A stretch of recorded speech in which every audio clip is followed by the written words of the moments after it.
For more than a decade, they built a life rooted in faith and family. She was a smart woman. She loved her kids. She was family-oriented. He was so charismatic. He also was a man of faith. Well, God said we got to clean your filter. But in a split second, their future was torn away in an act of violence. Kendra! I need somebody here, please. I need somebody here. Oh, Jesus. It was unbelievable what happened. It seemed not even like a nightmare. It wasn't real. Imagine having two fully involved relationships for 10 years. Double life. That's a double life. Did betrayal lead to a desperate plot? She wanted him all to herself. Or was there a hidden serpent lurking in the garden? The story starts to unravel. When everything is said and done, people always know the truth. Everything was a lie from the very beginning. Just to see that many people being manipulated at one time, it's just evil.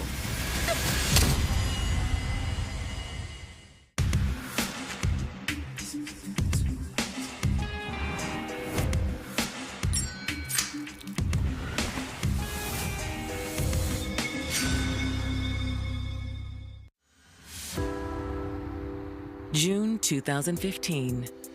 It's a balmy summer in Macon, a mid-sized city located 85 miles south of Atlanta and known as the heart of Georgia.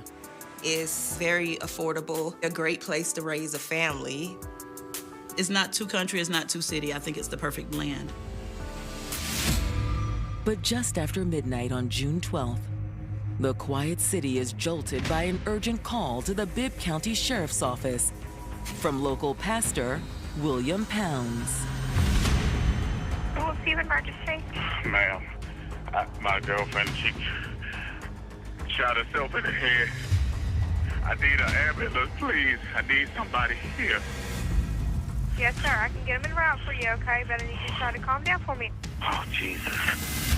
On the 911 call, William is panicking and Kendra is in dire need of medical attention. She's not breathing. Okay. She's She's not breathing. breathing. I'm gonna try to do CPR on her. Okay. All right. 1, 2, 3, 4, 2, 4, 3, 1, 4, 2, 5, 3, 6, 4, 7, 1, 8, 2, 9, 3. 10. As William fights to keep Kendra alive, first responders race to the scene. Every second is critical. As the minutes tick by, Kendra's chances of survival grow dimmer. For as long as anyone could remember, 46-year-old Kendra Jackson had been a beacon of light in her community. Kendra was a sweetheart. When she showed up, she brought the sun with her. People loved her. They say that she was a good mix of sassy and classy. When you say classy, you say Kendra. You just knew she was gonna look her best, speak her best, present her best at all times. The daughter of a reverend, Kendra was raised in a devoutly religious household alongside her 3 siblings. Growing up in a Christian home, especially when your parents are involved in preaching, it can have a big influence on you, and there's a lot of pressure to always do your best. That kind of defined her trajectory in life. And nothing in Kendra's life was more important to her than motherhood. Kendra got married at a young age. Her and her husband had 3 kids. But the relationship between Ms. Jackson and her husband was not as strong as they had hoped, and they ended up growing apart and divorced. In the years following the divorce, Kendra worked hard to give her children a good upbringing. Okay, great. She was very loving towards her kids. Her kids were the priority. I'll take care of that for you. She was able to eventually find a good job as a personal banker. She had a part-time job working in a jewelry store. I'm like, girl, why you working 2 jobs? Because she was trying to take care of people. Yeah, a little busy really quick. If anyone could handle the stress of motherhood and work, it was Kendra. Taken care of. We call her Michelle Obama. Good afternoon. Like if she was having a bad day, she would have the classiest bad day ever. She was always in mama mode and let me make it better for you mode. Kendra was the total package, so it seemed only a matter of time before a new suitor came knocking. She's maintained her faith that God would provide her a good man. Can I help you? Yes, I have some questions about my bank account there. Okay, let me take a look. William Pounds was a prominent preacher, and he was also a senior master sergeant in the Air Force. If he was to walk in, he would immediately grab your attention. He's a good-looking man. He was always well-dressed, well-mannered. The two of them quickly hit it off. I hate to be forward, but you mind joining me for dinner on Friday? I'd like that. He had, a great resume. He also was a man of faith, which immediately resonated with Kendra. Within a short period of time, Kendra was smitten, and then when she saw him preach, her love grew even bigger. But God said we got to clean your filth. You still got some dirt on your nails. But even though you have dirt on your nails, he died. Yeah, before you got your engine running like new, he died. He was so charismatic. His congregation loved and adored him. He was able to breathe his own passion into the Word of God, and Kendra found that absolutely inspiring. To Kendra, it felt like William could be the one, but she had no intention of racing to the altar. Kendra's first marriage failed, and she was cautious about running into this one, so her and William took it slow. This is a new person that you're introducing into your world, your children's world. They dated more than 12 years. I think game night went well with the kids. It did. We should do it again sometime. He was safe for her, and he was her nice guy. And he created that story for her. In 2012, William finally popped the question. Well, I was thinking about doing this somewhere a bit more romantic, but Kendra Jackson, will you marry me? Yes.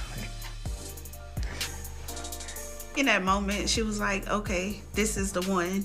This is the man that God sent to me. Kendra thought all of her dreams were coming true. But now, a few short years later, the couple's future has been hurled into doubt.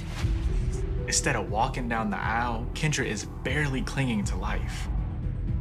William was on the phone with 911 and told investigators that she shot herself in the head.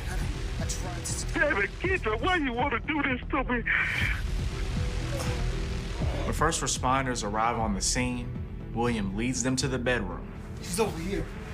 They find her collapsed on the floor in a pool of her own blood.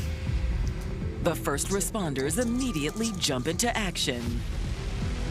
The paramedics tried to apply first aid.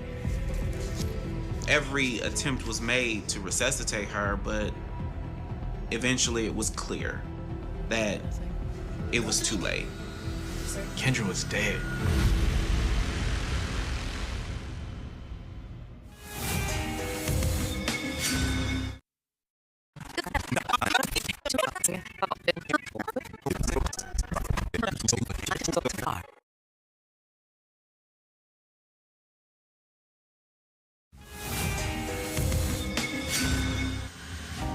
For more than a decade, Macon pastor William Pounds had been Kendra Jackson's rock. William was her handsome knight in shining armor. He was charismatic. He said all the right things. She was planning a wedding to, a man that she loved. Until a bullet to the head severed their bond forever. The paramedics tried to apply first aid, but it became too late. Kendra was dead. When investigators from the Bibb County Sheriff's Office arrive on the scene, they step aside with Kendra's grieving fiance. Sir, I'm sorry for your loss. Do you think you're up to walking us through what happened? Yeah, I can do that. Mr. Pound said it started off as a normal day. Him and Kendra and the kids had spent quality time together. They all had dinner together, and then Kendra drove the kids over to their father's house. Hurry back. Kendra returned to the home around 10 p.m. She came back. Him and her got into bed. They are watching a basketball game and starting to discuss some of the details of their relationship. Kendra started pressing him on a date for the marriage. You know, we've been engaged for a while now. I think it's time that we should start planning the wedding. She wants her wedding because the whole world around her and William's relationship expects this to happen. Because that is the Christian thing to do. He told her that he wasn't ready to get married, and she didn't respond well to that. What do you mean you're not ready? We've been together for like 15 years. He really loved Kendra, but after so many years, he had felt the relationship had run its course. William tells investigators that when he broached the subject of ending their relationship, Kendra started to spiral. All the years that she has invested in their relationship, she feels like she had wasted her time. Kendra, calm down. We can talk. Don't tell me to calm down! He says that she flew into a rage. Kendra grabbed the handgun off the dresser drawer. And he thought that she would shoot him. But instead, Kendra turned the gun on herself. William told investigators that she shot herself in the left side of the head. Oh my God! He goes, attempts to resuscitate, he attempts to do whatever he can. William said he hurried up and rushed to her side to control the bleeding as he dialed 911. 2, 3, 4. To the detectives, William looks like a broken man. He just explained he witnessed his fiancée committing suicide, and that's not an easy thing to cope with. Thank you. With any death like this, they have to perform an investigation. But in the case of suicide, it's typically just a formality.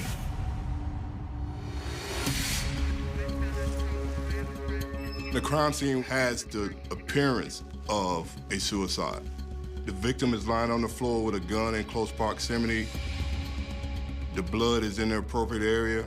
The gunshot appears to match up with the scenario provided by Mr. Pounds. They did find an entry on the wall from the gunshot wound to her head. But then investigators discover something else that piques their interest. A second bullet hole. Looks like another bullet hole into the bed. Sure does. So this strikes investigators as odd because based on Williams' recitation of events, she only fired one bullet. However, detectives know that a traumatic event can play tricks on a witness's mind. When you have so much adrenaline and stuff rushing through your body, sometimes you can't account for what really happened during that time. We might have what we call auditory exclusion, which really lessens a person's ability to hear in chaotic situations. Also, with many suicide attempts, some may fire a practice shot before they work up the courage to turn the gun on themselves. Having completed their preliminary examination, detectives hand the scene over to their forensic team. Now, Bibb County investigators have to face the difficult decision of notifying Kendra's loved ones. Kendra's teenage daughters are with their father. The children, her ex-husband, are all shocked that Kendra had taken her own life. Suicide? Are you sure? It was disbelief, because there was no prior indication that Kendra would be susceptible to committing suicide. There has to be another explanation. Our mom would never hurt herself. The family did not believe that suicide was the cause of her death. They're convinced there has to be more to this story. Something's not right with it. And your gut is always right.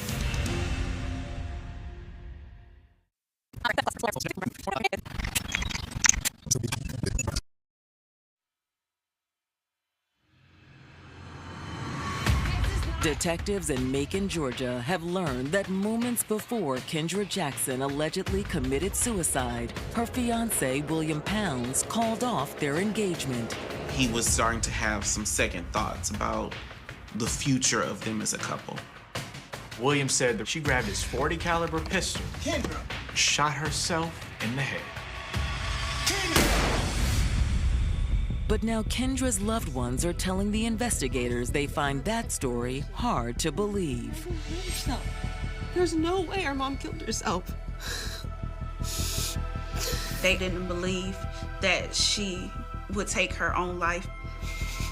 The family was adamant because it was outside of her character and also her faith. What about warning signs? Did your mom seem depressed lately? No, not at all. Amen. Kendra's daughters tell investigators they spent the previous day with their mother and William. They said they didn't feel anything out of the ordinary. And there was even cause to celebrate because Kendra's youngest daughter had just landed a new job. They had dinner together to celebrate, and then she dropped them off to their father's house to spend the night. Kendra made plans the next day to spend time with her daughter and go shopping. It just didn't line up. Kendra's daughters also echo what William said in his statement. The couple wasn't in agreement about their impending wedding. He just kept pushing back the wedding. William and Kendra got engaged in 2012. They initially had planned on getting married in 2014. And when the date came around, William encouraged the couple to push it back even further. Mr. Pound's explanation for the delay was financial issues. The couple bickered about it. They had, small discussions.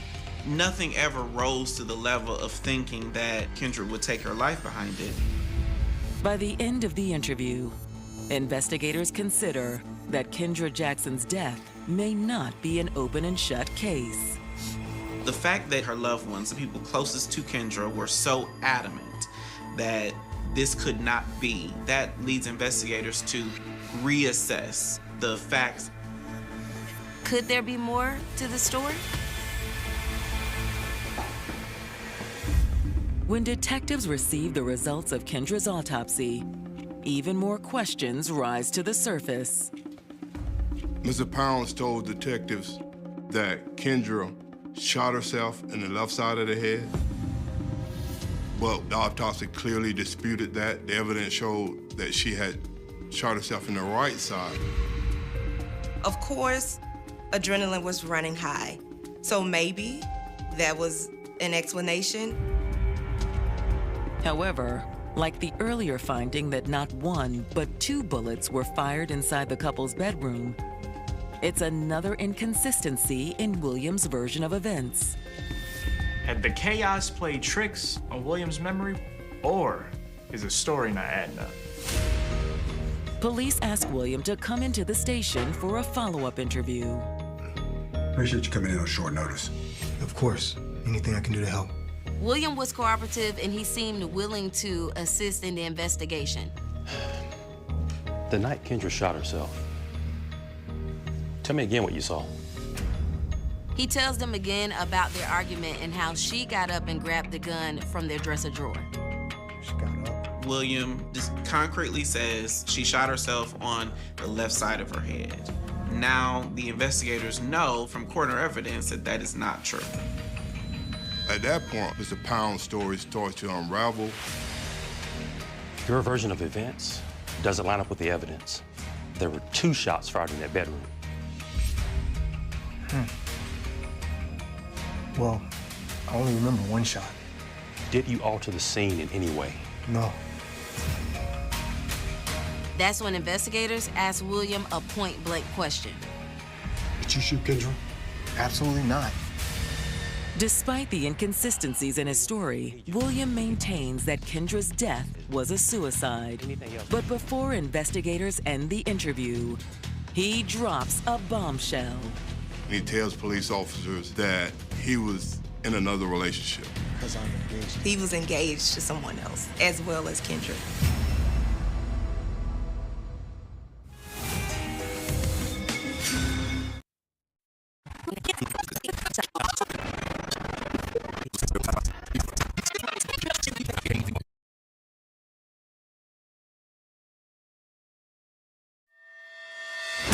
During an interview with police in Macon, Georgia, William Pounds has just made a stunning confession. The 47-year-old pastor tells detectives he called off his wedding with Kendra Jackson because he was engaged to another woman. This information comes as a huge surprise to investigators. Who's gonna believe that a pastor is engaged to 2 women? You know, not even believe. Who's gonna even suspect? According to William, the other woman in his life is a police officer who lives 45 minutes away in Atlanta. What's her name? Sierra Brinkley. It's a discovery that forces the investigators to rethink everything they thought they knew. Could Sierra Brinkley be involved in Kendra's death? Maybe she wanted William all to, herself. The fact that she was a police officer, she had access to a weapon that might help her facilitate this type of crime. Sierra agrees to drive down from Atlanta to meet detectives at the Macon Police Department for an interview. She confirms that yes, she and William, they are engaged. She reveals to detectives that they had actually been together for over 10 years. You said 10 years? That's right. I mean, that was like wow. Double life. That's my first thoughts. That's a double life. Imagine having 2 fully involved relationships happening an hour away from each other for 10 years. The level of coordination, the level of secrecy that you must maintain. You're trying to satisfy 2 people. You're trying to take care of 2 homes. As an investigator, when it comes to Sierra, we want to look, when did she become aware that Kendra existed? Where was she at the time this incident happened? According to Sierra, Kendra's existence was no secret. What William had told Sierra is that Kendra was an ex, that they had been broken up, separated for years. I thought that was the truth up until a few weeks ago. One day, Sierra decided to drive down to Macon and surprise William at his house. When Sierra popped up at William's house unannounced, Kendra's there. Sierra asked her, what are you doing here? What do you mean, what am I doing here? Who the hell are you? Kendra held up her finger with a wedding ring on it and said that they was engaged to get married. So what did you do next? I confronted William. Wait, no. Go upstairs. I'll handle this. Go upstairs. William, what is going on? Let me explain. William promises to Sierra that things are over with Kendra. Look, she just came over to pick up some stuff. Our relationship, it's over. Come on. Don't give me that look.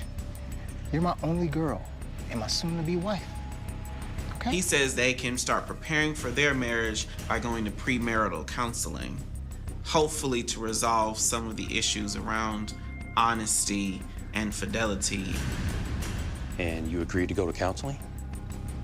Yes, I did.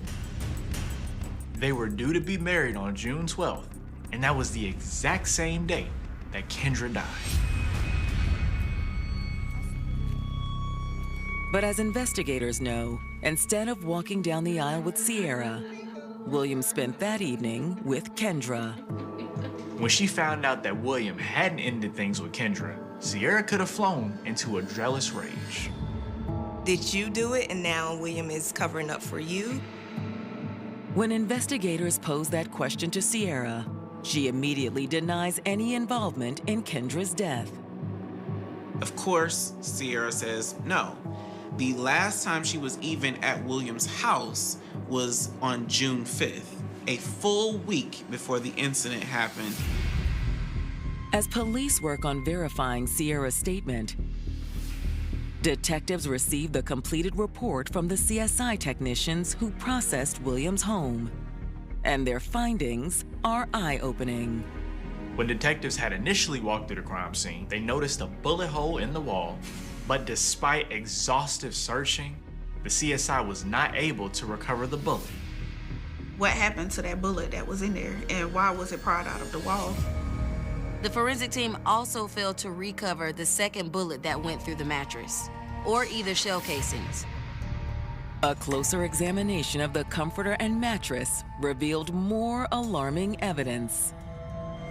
They could tell by the way that the bullet had passed through the comforter that the comforter had been moved after the shots were fired. The bed had apparently been remade in an effort to conceal the bullet hole in the mattress and the comforter and the sheets. Somebody had tampered with the scene. The trajectory of the bullet that killed Kendra raises an even bigger red flag. There was no way that Kendra was standing when she allegedly shot herself in the head. The evidence points to her being on the ground. Based on these new findings, investigators feel confident that Kendra was murdered. These are no longer discrepancies that you can attribute to faulty memory. So police believe that William has been lying. He's trying to protect himself or his other woman. When investigators listen to the 911 call William made on the night of Kendra's death, they make yet another chilling discovery. You still there with me? Sir? Yes, ma'am. I'm here. They noticed that Mr. Pounds muted his end of the call 3 to 4 times. Hey, partner. Why would a person in the process of administering first aid, CPR, mute his call? 1, 2, 3. You still there with me?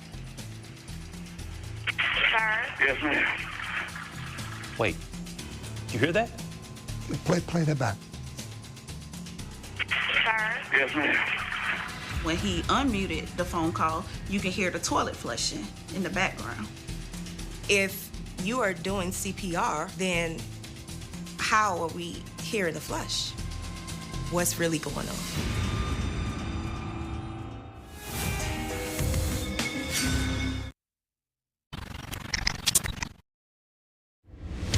As Macon investigators listen to the 911 call local pastor William Pounds made on the night he alleges his fiancée Kendra Jackson committed suicide, they notice a curious noise in the background. You still there with me? Sir? Yes, ma'am. You can hear the toilet flushing in the background. They suspected that toilet flushing noise could actually be William flushing down the bullet and the shell casings. When detectives follow up with the paramedics who responded that night, they poke even more holes in William's story. William told 911 operators that he performed CPR on Kendra before first responders arrived. But first responders, they said there was no sign of blood on William's clothes, except for a couple tiny specks on his pants. With the amount of blood on the scene, his hands and his lower shirt should have been covered in blood. The first responders go on to say that William told them something else in those first frantic minutes. Their story they got from Mr. Pounds was different than the story that Mr. Pounds told the detective. He said that he was downstairs, and then he heard the gunshot go off upstairs, and then that's when he ran upstairs. William told them that he had to kick the door in order to get to Kendra. There was no evidence that the door had been kicked in at all. As red flags pile up, detectives also start to hear from Kendra's closest confidants. They all agree that her decade-plus relationship with William was nothing short of a roller coaster. Kendra's friends explained to investigators that William was not this perfect fiancé, perfect man. William was a liar, he was a manipulator. He knew he was good looking and he had the gift of gab. I think he felt as though that was a calling card for him to get into any door he wanted to. She had caught him cheating on multiple occasions. Who is this? Kendra. Who is she? Phone. Who is this? Stop. What are you doing? I'm sorry, okay? You know how much I love you. It won't happen again. To their dismay, friends say Kendra stayed with William despite his philandering behavior. Even when she knew it was broken, she loved enough to be able, I can put it back together, I can fix it. She really believed that. Jesus reminds us to forgive. It's almost like, you know, when somebody's in a Ponzi scam and they keep putting their money into it. And you don't want to tell them not to, but you kind of want to take their checking account. But she kept depositing and he kept taking. She's already experienced divorce. So maybe Kendra was thinking, I don't want to start over. Don't worry. Friends say the couple's engagement offered Kendra a fleeting moment of happiness. She was proud of her ring, but I think that's all she had, was that ring. It was a shallow happiness. They would discuss a wedding date, and he would move it or come up with some type of excuse. Anything that he said was a lie, all of it was a lie. And every day it was killing her. Every day it was taking more of Kendra from Kendra. And she loved so hard that she put blinders on and couldn't even see that she was being stripped from herself. However, in the past month, friends say Kendra had stopped wearing her engagement ring. After Kendra found out about Sierra, that felt like the last straw. Now, not only have you been played by a fool, but you've been playing the fool. Who are you? Kendra was done at this point. What's going on? In the course of their interviews, detectives learned that William's affair with Sierra Brinkley wasn't the only one. The investigation reveals that William had been seeing about 5 separate women. He was stringing them all along, telling each of them that they were the love of his life. It was disgusting. When authorities received Sierra Brinkley's phone records, William's last defense finally crumbles. She was in Atlanta. She was nowhere near Macon when this took place. She was not at the scene of the crime when it happened. On August 21st, 2015, Bibb County Sheriff's investigators charged William Pounds with malice murder, felony murder, and aggravated assault. William was arrested for Kendra's murder, and he was calm and maintained his innocence. The family finally has this moment where they can breathe and they have a sense of relief. But that feeling of relief doesn't last long. His bond was $500,000. That's a lot. But he reached out to his congregation. On September 15th, at William's bond hearing, his congregation shows up and rallies around him. Pastors in the faith community are revered because they are delivering the word of God every week. People truly believe they are instruments of the divine. And so the initial reaction for a lot of people is denial. They was like, no, he didn't do this. And they went ahead and bonded him out. Within weeks of his arrest, William is back on the street as a free man. For Kendra's loved ones, it's an ominous sign of things to come.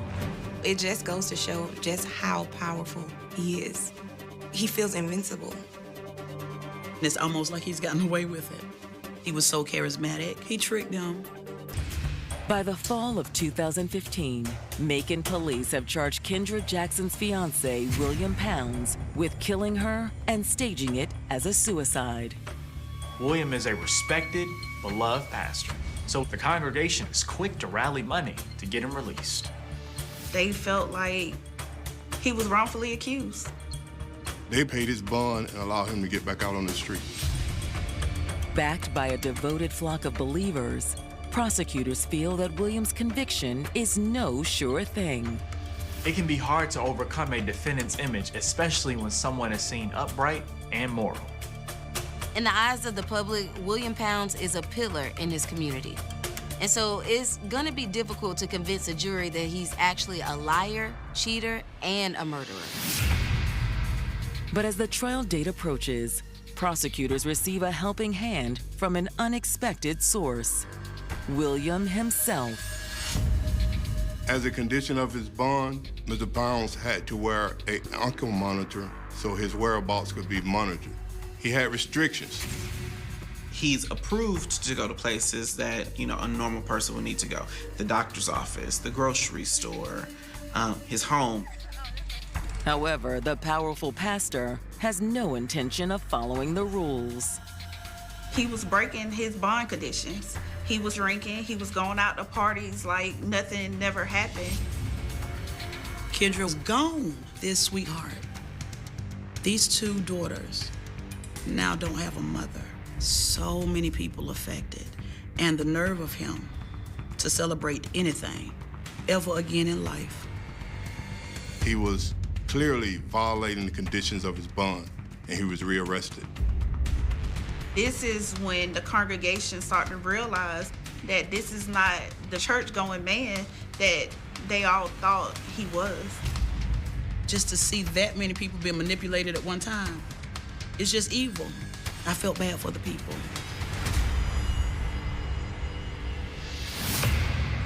When Williams' trial begins in October 2017, he still remains confident that his pious image will carry him through to a not guilty verdict. William enters the courtroom with a Bible in his hand.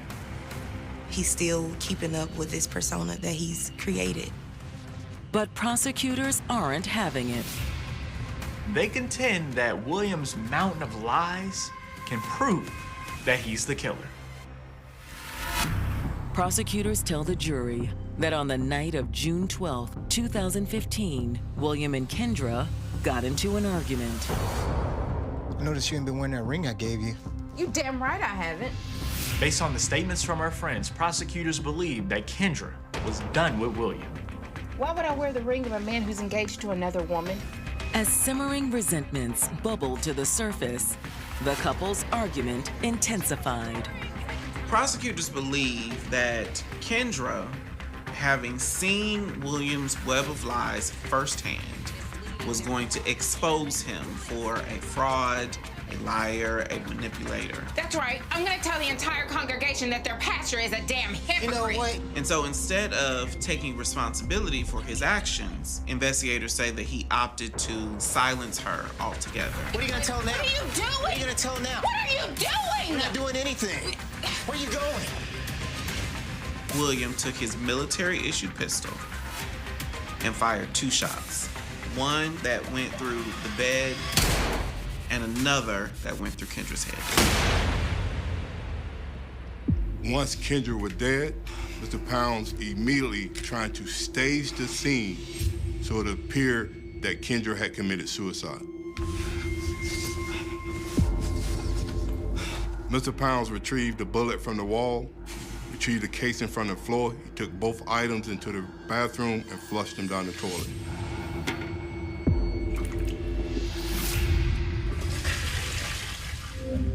Once the jury retires to deliberate, it doesn't take them long to return with their verdict. William Pounds was found guilty of malice murder, felony murder, and aggravated assault. William was sentenced to life without the possibility of parole. It's a victory for the dedicated investigators who worked tirelessly to bring William to justice. But for Kendra's loved ones, the conviction falls short of healing their wounds. I don't think there's any amount of time that he could do to repair the pain and the hurt and the brokenness. That doesn't bring Kendra back. It takes a unique kind of manipulator to prey on so many women. He did it for arrogance. He did it for nothing. He did it because he felt as though he could get away with it. While nothing can replace what Kendra's loved ones lost, her legacy continues to inspire them to this day. Kendra taught me that regardless of what happens, you hold your head high. And when everything is said and done, your love and your life will speak for itself. Nobody paid attention to the old man walking quietly down the driveway that morning. That image would later become one of the most disturbing photographs in modern criminal history. A 72-year-old grandfather standing beneath the California sun outside an ordinary suburban house in Citrus Heights. Gray hair, slightly hunched posture, calm expression, the kind of elderly neighbor people trusted automatically. Someone who looked more likely to complain about rising gas prices than terrorize an entire state. Children rode bicycles past his lawn for years without fear. Neighbors waved casually while collecting mail. Families slept peacefully only feet away from a man investigators would eventually call one of the most sadistic predators America had ever failed to catch. For 40 years, he disappeared into ordinary life, and nobody saw the monster hiding underneath. Long before the nation knew the name Joseph James D'Angelo, California already lived in fear of something moving silently through suburban darkness. The attacks began during the mid-1970s. First, a strange, isolated incident scattered across Sacramento County.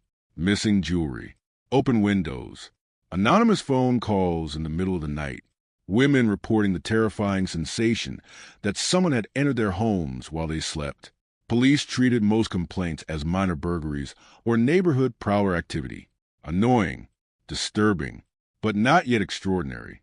Then the fear started spreading. Women described hearing breathing outside bedroom windows after midnight. Dogs barked suddenly toward empty backyards. Teenagers claimed they saw shadows climbing fences between houses before vanishing into canals or empty lots. Some residents reported finding furniture moved slightly overnight. Others noticed family photographs missing for no obvious reason. Tiny details, tiny violations. But together they create a growing sense that someone unseen was drifting quietly through suburban neighborhoods, watching people from darkness. And then the violence exploded. In June 1976, a masked intruder entered a home in Rancho Cordova before dawn and attacked a young woman while her husband lay helpless nearby. The details horrified investigators immediately. The attacker tied both victims carefully, moved through the house with eerie confidence, threatened murder repeatedly in a calm, controlled voice.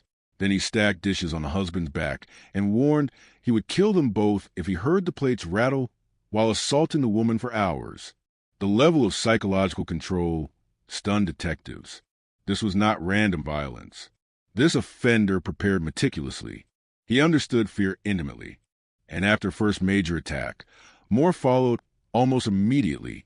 Another home, another couple, another masked intruder emerging from darkness before sunrise. The pattern spread rapidly through Sacramento suburbs as panic infected entire communities. Newspapers called in the East Area rapist. Television broadcasts interrupted regular programming with updates warning women to lock windows and avoid sleeping alone. Gun stores sold out of ammunition. Hardware stores ran out of deadbolts and alarm systems. Families formed armed neighborhood patrols roaming quiet streets after midnight, while police helicopters searched canals and drainage areas repeatedly looking for a predator who always seemed one step ahead. But the most terrifying part was not the violence itself. It was how invisible he remained. Victims described hearing the attacker whisper to himself during assaults, sometimes crying suddenly, sometimes speaking in calm, detached sentences about killing everyone inside the house. Other times, he simply stood silently in bedrooms watching victims panic, while he controlled every movement around them.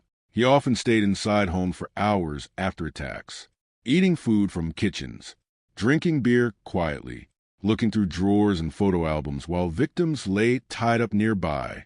It felt personal, intimate, like the intruder enjoyed invading lives more than stealing valuables. And slowly investigators realized something horrifying. The East Area rapist stalked victims long before attacks occurred. Witnesses reported suspicious men lurking near schools, grocery stores, and suburban park stays or weeks before assaults. Women later remembered seeing unfamiliar cars parked repeatedly near homes before being targeted. Some victims even described noticing strange men watching quietly from a distance during ordinary errands, only understanding the significance much later after surviving attacks. The predator hunted patiently. That changed everything, because suddenly every ordinary stranger became suspicious. Every parked vehicle after dark, every unknown face near schools or jogging trails. Fear consumed suburban California throughout the late 1970s, while the attacker continued adapting faster than law enforcement could respond. Then investigators uncovered another disturbing possibility. The predator might possess military or police training. The attacks showed tactical discipline difficult to explain otherwise. He avoided fingerprints repeatedly, understood police radio patterns, escaped containment zones before officers sealed neighborhoods fully. He tied complex knots, entered houses through vulnerable points almost instinctively. Some detectives privately admitted the offender behaved less like an ordinary criminal and more like someone trained professionally in procedure and control. But nobody imagined how accurate that suspicion truly was. Meanwhile, the attacks escalated. The East Area rapists moved farther south across California, while assaults became increasingly violent. Couples rather than women alone became primary targets. Victims described waking beneath flashlight beams while masked intruders pointed guns directly into their faces. Survivors remembered hearing the attacker quietly moving through homes before attacks even began, as if he already knew the layout perfectly. Then the murders started. In February 1978, Brian and Katie Majori were shot to death while walking their dog near Sacramento after apparently stumbling across the predator unexpectedly. The killings shocked investigators because they represented something new: escalation. The offender no longer seemed satisfied, controlling victims psychologically through assault alone. Violence was deepening. Soon, Southern California detectives investigating a series of brutal home invasion murders noticed chilling similarities to the East Area rapist attacks hundreds of miles north. Couples attacked during the night. Victims bound carefully. Homes entered silently. A predator who moved with terrifying confidence through suburban neighborhoods before vanishing completely afterward. The media eventually gave the killer another name: the original Night Stalker. But despite mounting bodies and growing panic, law enforcement agencies struggled connecting cases fully because the late 1970s lacked modern forensic coordination systems. Different counties investigated independently. Evidence sharing moved slowly. DNA technology barely existed. Detectives relied heavily on eyewitness descriptions that constantly changed under trauma. And the predator understood that world perfectly. Because hidden beneath the mask and darkness was another horrifying truth nobody knew yet. Joseph James D'Angelo had once worn a police badge himself. Years earlier, he served as a police officer in Exeter and Auburn, California. He understood patrol routines, investigative procedures, response times, radio communications. He knew how officers search neighborhoods because he once participated in those searches himself. And somewhere along the line, something inside him transformed into something terrifying. But during the years of fear, nobody suspected the quiet former officer living an ordinary life while California hunted shadows desperately. The attacks continued to the late 1970s and early 1980s with terrifying unpredictability. Then, almost as mysteriously as the violence began, it stopped. No farewell message. No final attack. Nothing. The predator vanished completely after 1986. Years passed, then decades. The case slowly transformed into one of America's most haunting cold cases. Survivors aged. Detectives retired. Evidence boxes gathered dust inside storage rooms, while victims struggled carrying trauma into ordinary life. Some moved away permanently. Others developed severe anxiety, insomnia, or emotional isolation long before psychological trauma became openly discussed publicly. Entire communities carried invisible scars left behind by a predator nobody could identify.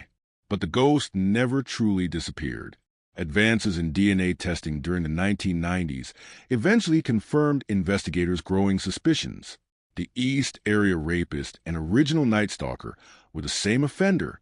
One man connected to dozens of rapes, burglaries, and murders across California. Still no name, still no face, just a phantom drifting through criminal history untouched. Until one revolutionary forensic breakthrough changed everything. Genetic genealogy. Investigators uploaded crime scene DNA into public ancestry databases, searching not for exact suspects, but distant family connections.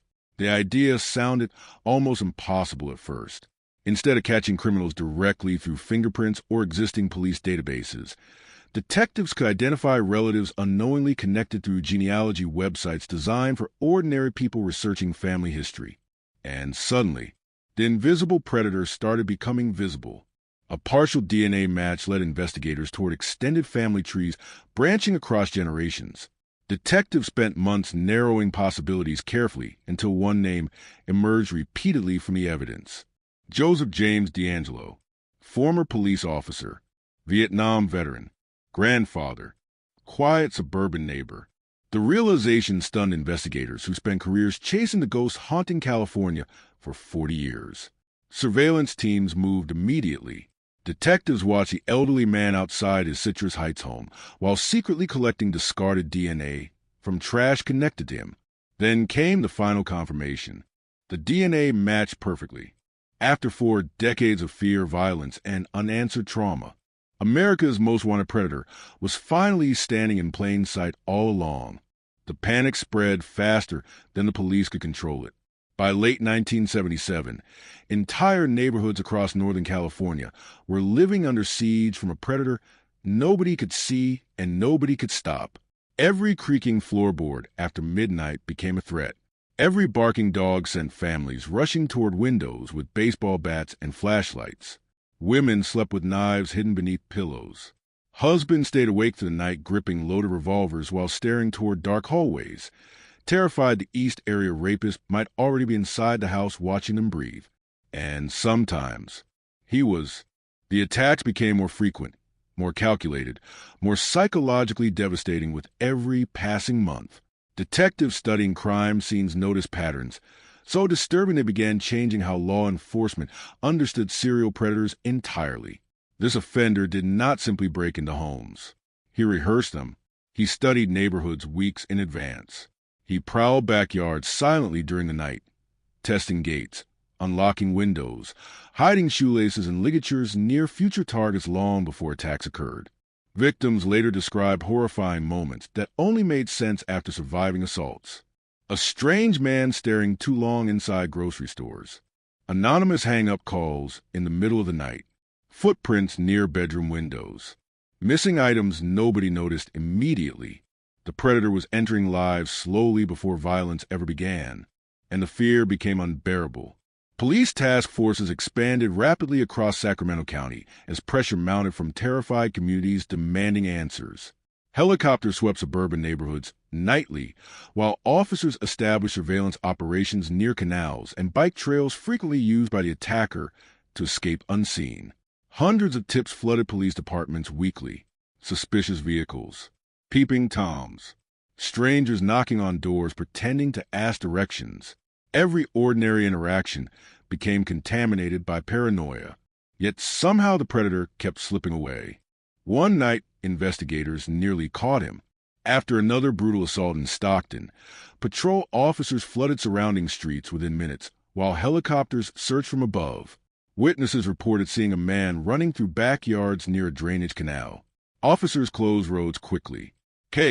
9 units tracked footprints through muddy fields. For several minutes, police believed the nightmare might finally end. Then the trail vanished completely. No suspect, no arrest, nothing. The failure devastated investigators because the attacker seemed to disappear almost supernaturally whenever police closed in. Detectives reviewing escape routes noticed something chilling. The East Area Rapist understood containment procedures better than many officers coordinating the searches themselves. He anticipated perimeter locations, new response times. used canals, parks, schoolyards, and construction zones strategically to move unseen through suburban environments. Some detectives privately wonder whether the offender monitored police radio communications directly. Others suspected military experience. Nobody guessed the truth was even worse. The double life became one of the most horrifying aspects of the case later, not because it was unique, because it looked so ordinary. Meanwhile, survivors struggled carrying trauma few people truly understood during the late 1970s. Many victims described feeling abandoned emotionally after attacks because society often misunderstood sexual violence completely during that era. Some investigators asked insensitive questions. Neighbors whispered rumors. Families encouraged silence rather than public discussion. Victims frequently felt isolated beneath crushing shame and fear, while the predator remained free. But the psychological damage extended far beyond individual attacks. Entire communities changed permanently. Parents stopped allowing children outside alone after sunset.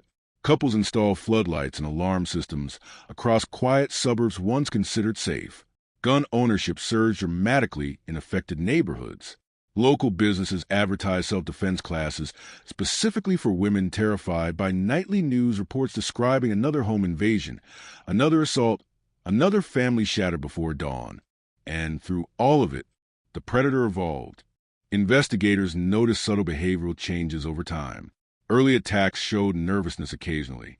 The offender whispered frantically, panicked unexpectedly at noises outside houses. But later assaults revealed growing confidence, greater control. He stayed longer inside homes, spoke more calmly, moved with terrifying certainty through victims' private spaces, as though convinced nobody could stop him anymore. That confidence soon turned deadly. In February 1978, Brian and Katie Majori walked their dog through a Sacramento neighborhood on an ordinary evening when they likely encountered something horrifying unexpectedly. Witnesses later reported hearing gunshots echo through the area before discovering the young couple murdered near a residential fence line. Detectives believe the Majoris accidentally interrupted the East Area rapist while he prowled nearby searching for another victim. The realization chilled investigators instantly. The predator was no longer merely assaulting victims during carefully controlled invasions. Now he was willing to kill suddenly to protect himself. The escalation intensified pressure on law enforcement dramatically. California newspapers described the offender as a phantom moving invisibly through suburban life, while police appeared powerless to stop him. Television anchors warned viewers nightly about locking windows and reporting suspicious activity immediately. Rumors spread constantly. Some communities believed multiple offenders operated together because one man seemed incapable of committing so many crimes while remaining uncaptured. But it was one man, always one man. And Joseph D'Angelo continued learning from every successful attack. Investigators eventually discovered the predator frequently telephoned victims months or even years after assaults ended. Survivors answered phones late at night, only to hear heavy breathing, before whispered threats returned them instantly to moments of terror they desperately tried forgetting. Some women changed addresses repeatedly, trying to escape fear psychologically, only for anonymous calls to begin again later. The predator wanted permanent control, even after attacks ended physically. That psychological warfare became his signature. Then, as the years passed, the violence spread south. Southern California investigators began connecting a horrifying series of murders involving bound couples attacked inside homes during nighttime invasions. Victims were bludgeoned savagely. Houses showed signs of meticulous planning and surveillance beforehand. Detectives noticed similarities impossible to ignore. The same tactical movement, the same obsession with domination and fear. The same careful escape methods, leaving almost no forensic evidence behind. The East Area rapist had transformed. Now newspapers called him the original Night Stalker. And still nobody knew his identity.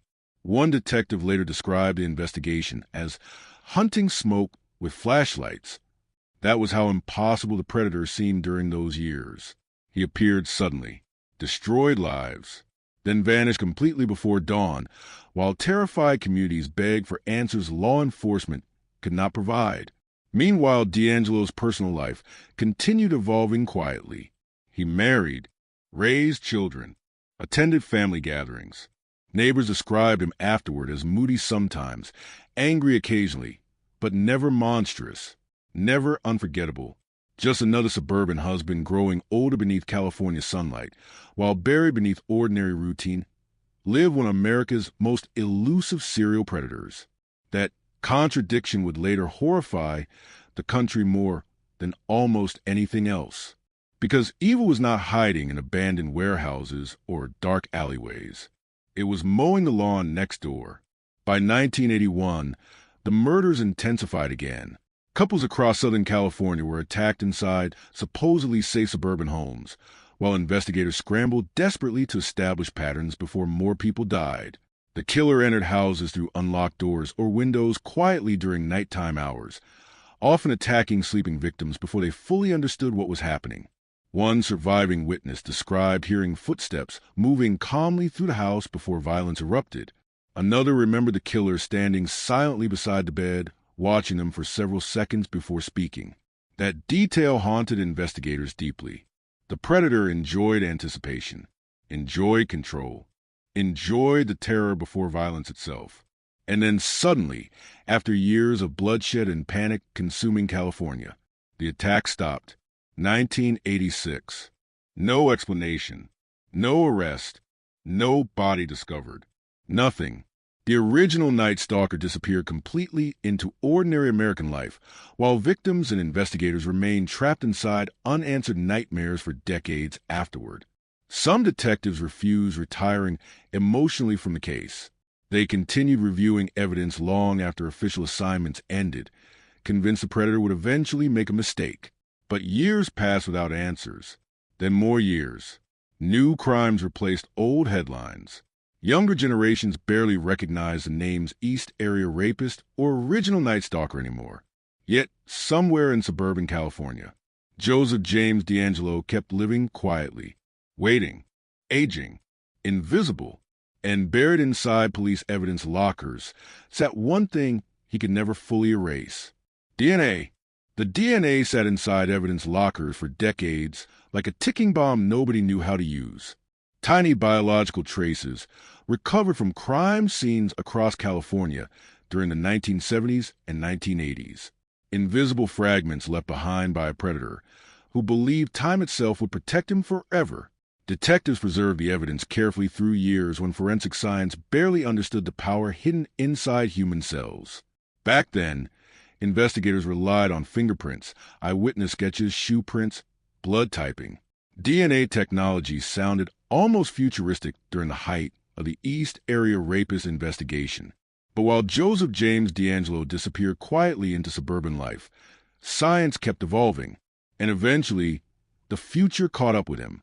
By the 1990s, forensic laboratories finally confirmed what many detectives already suspected: the East Area Rapist. The original Night Stalker, the Visalia ransacker linked to earlier burglaries and murders near Central California. One offender, one predator evolving through years of escalating violence across the state. Still no name, still no arrest, only a ghost drifting through criminal history, while victims age beneath unanswered trauma. Some survivors refused speaking publicly anymore. Others became obsessed with the case, following every new development, desperately hoping for closure before death reached them first.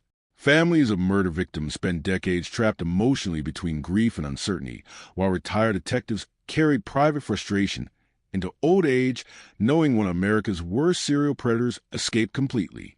Then the internet changed criminal investigations forever.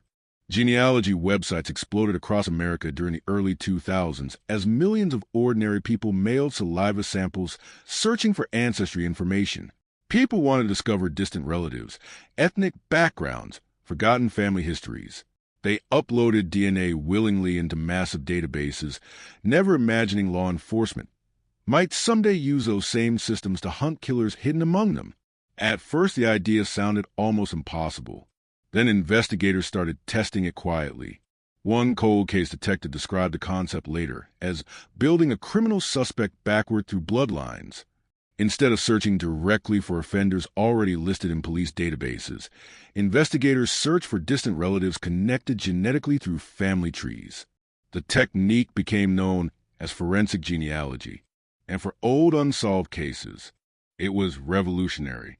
In 2018, investigators working the Golden State Killer case uploaded crime scene DNA into a public genealogy database called GeneMatch. They did not expect immediate miracles. The DNA profile produced no exact match initially, but detectives discovered something potentially explosive instead. Distant relatives, cousins, family connections branching outward across generations. The task force began constructing enormous family trees manually, tracing births, marriages, deaths, military records, census data, and geographic movement patterns stretching back more than a century. It became an enormous puzzle hidden inside American genealogy itself.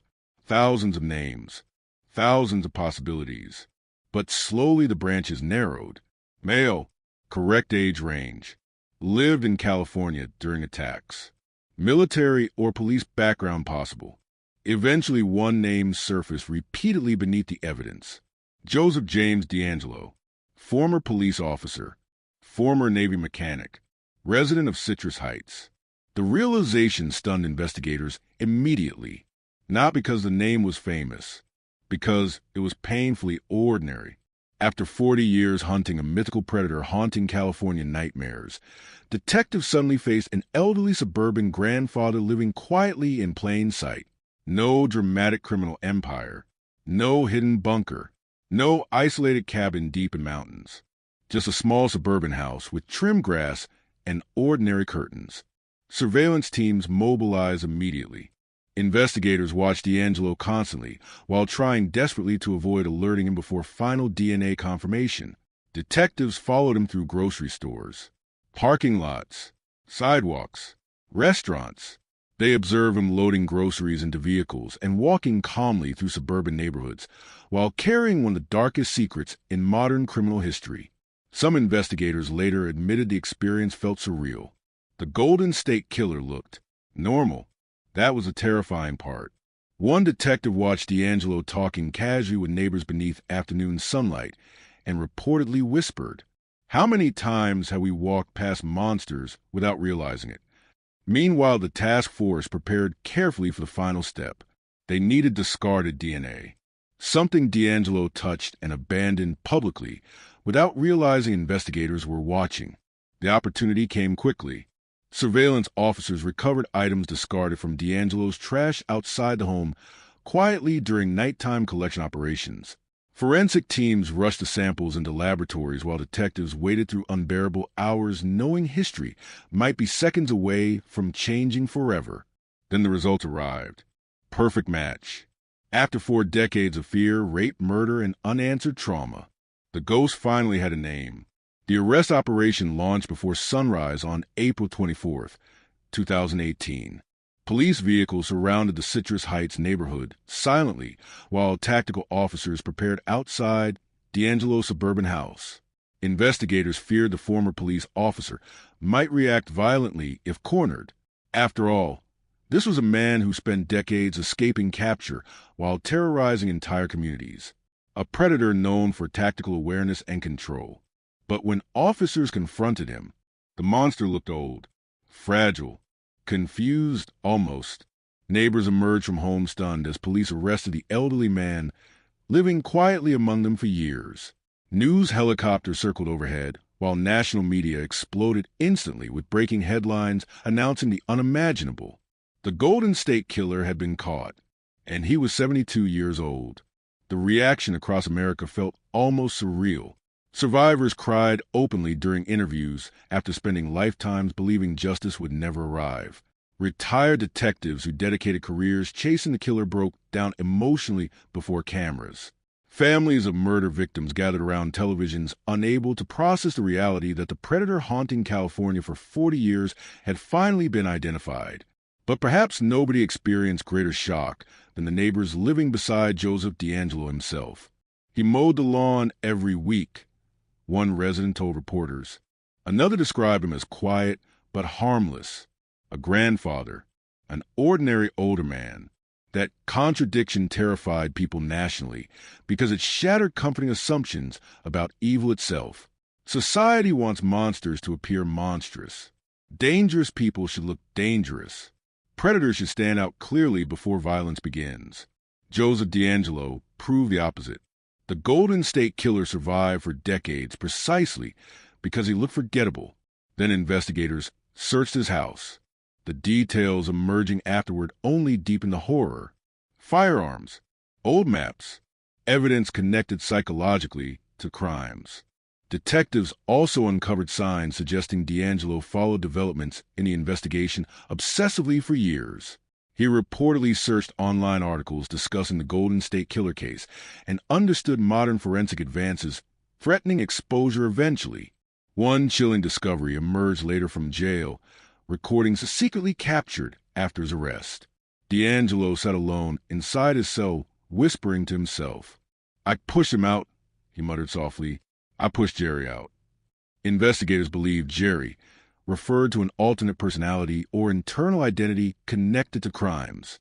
Whether genuine psychological fragmentation or manipulative performance remained debated heavily afterward. But the recordings disturbed profilers deeply because the predator appeared almost haunted by the violence buried inside him for decades. Yet survivors cared less about psychological explanations than accountability. For 40 years, they carried invisible scars while the man responsible attended birthdays, family dinners, and suburban neighborhood gatherings unnoticed. Some victims spoke publicly for the first time after the arrest. Women, now elderly, described waking decades earlier beneath flashlight beams while believing they would die before sunrise. Husbands recalled helpless terror listening to whispered threats while tied beside loved ones. Families described how trauma poisoned entire lives long after physical injuries healed. And all of them asked the same question repeatedly. How did he hide for so long? The answer was terrifyingly simple. Because Joseph James DeAngelo understood trust better than most ordinary people ever would. He understood neighborhoods, routine, normalcy. He knew fear disappears quickest when danger looks familiar. That understanding became his camouflage. And for 40 years, it worked perfectly.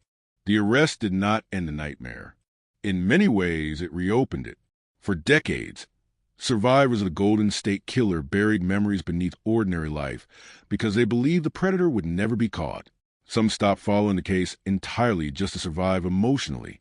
Others convinced themselves the man responsible was probably dead already, hidden forever beneath anonymous graves or forgotten somewhere in America. But on April 24th, 2018, everything changed instantly. The ghost came back to life. Television screens across the country flooded with Joseph James DeAngelo's booking photograph, while reporters repeated the same horrifying details over and over again. Former police officer, Vietnam veteran, grandfather, neighbor, arrested for a series of crimes so brutal entire California communities once lived in fear of sleeping at night. And suddenly survivors were dragged backward through time. Phones rang nonstop inside trauma counseling centers after the arrest announcement. Women who spent 40 years trying to forget heard the killer's name publicly for the first time and collapsed emotionally. Some victims reportedly vomited after seeing his face on television. Others sat frozen in silence, staring at screens, unable to reconcile the ordinary old man in handcuffs with a masked predator who once whispered death threats inside dark bedrooms before dawn.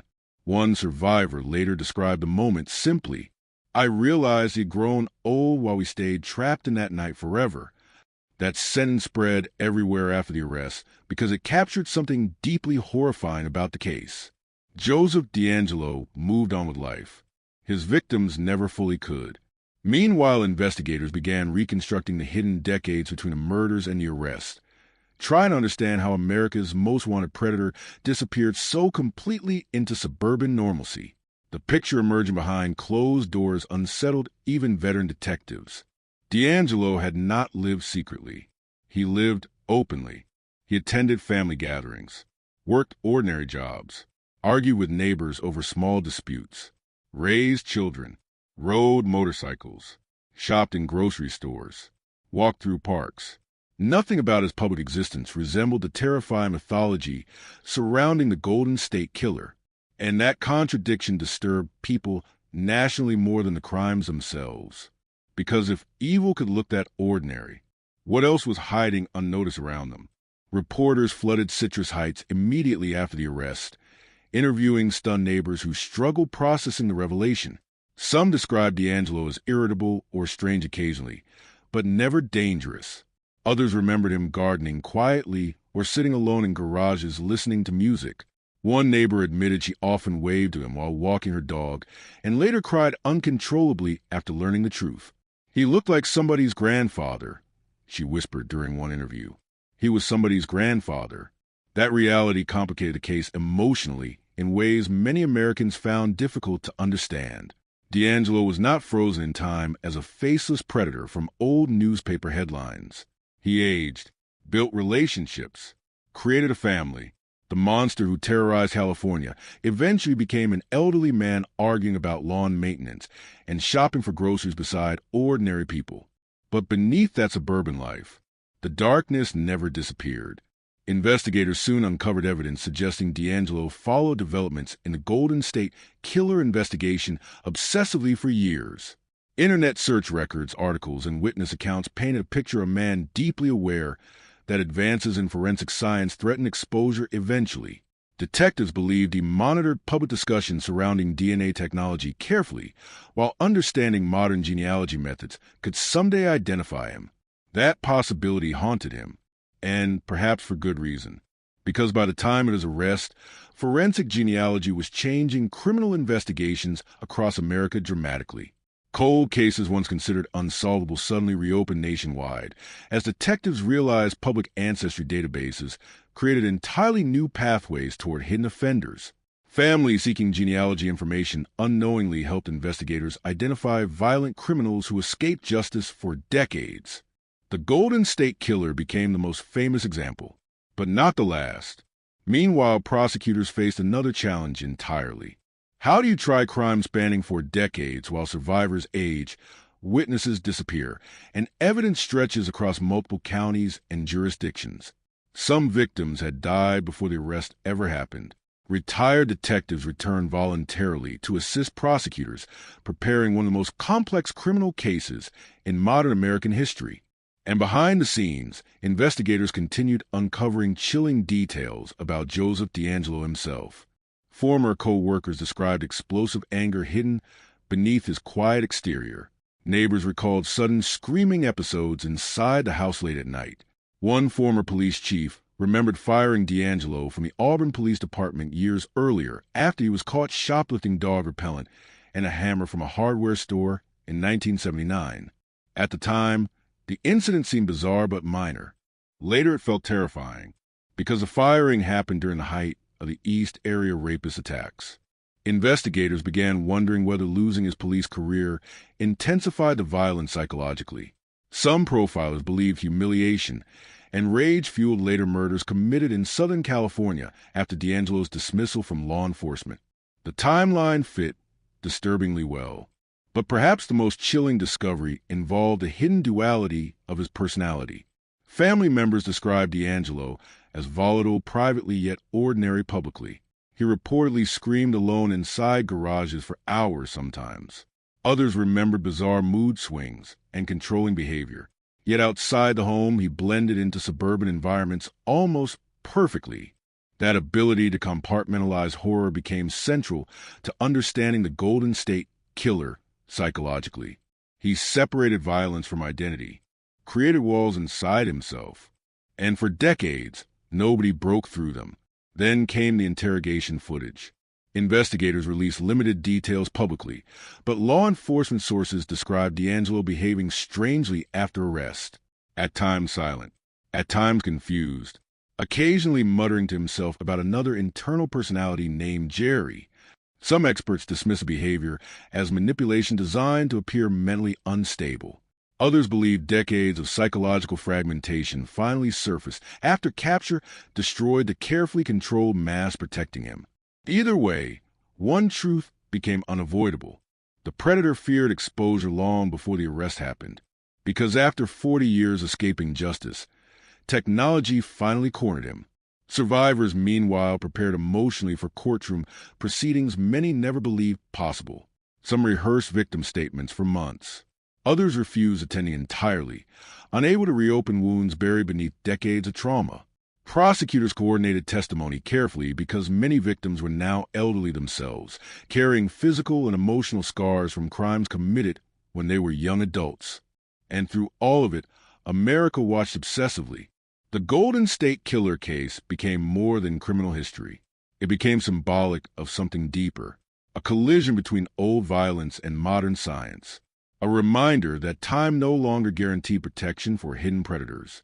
Investigators across the country suddenly reopened forgotten cold cases with renewed urgency, wondering which ghost might finally receive names through DNA genealogy next. But inside California courtrooms, the atmosphere felt far more personal. Victims entered hearings and saw Joseph DeAngelo sitting quietly only feet away from them, not masked, not invisible, just an old man beneath fluorescent lights, while decades of terror collapsed finally into human form. Some survivors later admitted the reality felt disappointing almost. They expected a monster. Instead, they found someone painfully ordinary, and that terrified them more, because ordinary faces disappear easily into crowds. Ordinary neighbors avoid suspicion. Ordinary grandfathers wave politely while hiding unimaginable darkness beneath suburban routine. That was the true horror surrounding Joseph James DeAngelo. Not simply what he did, but how completely normal he looked afterward. Then, during one courtroom appearance, something happened that chilled everyone present. A victim described hearing the killer whisper softly during an assault decades earlier. The phrase haunted her entire life. She repeated it publicly for the first time, while staring toward DeAngelo seated silently beside defense attorneys. And suddenly, the old man lowered his head slightly, almost like recognition. The courtroom fell completely silent, because for one brief moment, survivors realized something horrifying. The monster was still in there.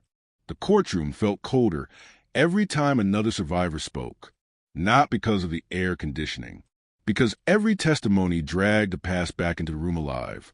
For decades, the crimes of the Golden State Killer existed inside police files, crime scene photographs, faded newspaper headlines, and whispered late-night conversations between retired detectives who never stopped thinking about the case.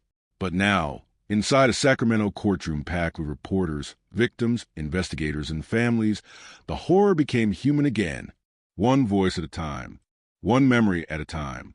And sitting silently at the center of it all was Joseph James DeAngelo. The old man barely moved during hearings. He appeared frail sometimes, motionless, wheelchair-bound during certain appearances. His expression remained empty while survivors described nights that destroyed entire lives. Some observers believed he looked detached. Others thought he listened carefully beneath the stillness. But everyone noticed one unsettling detail repeatedly. He almost never looked directly at the victims. Perhaps because hearing the truth spoken aloud shattered the illusion of invisibility he protected for 40 years. Survivors described waking suddenly beneath flashlight beams while masked intruders stood silently beside beds in the darkness. Women recalled hearing plates stacked carefully on their husbands' backs before assaults began. Men described the unbearable helplessness of listening to whispered death threats while tied up beside people they loved. And throughout every statement, the same theme emerged again and again. The fear never ended. One woman testified she still checked windows obsessively every night, even 40 years later.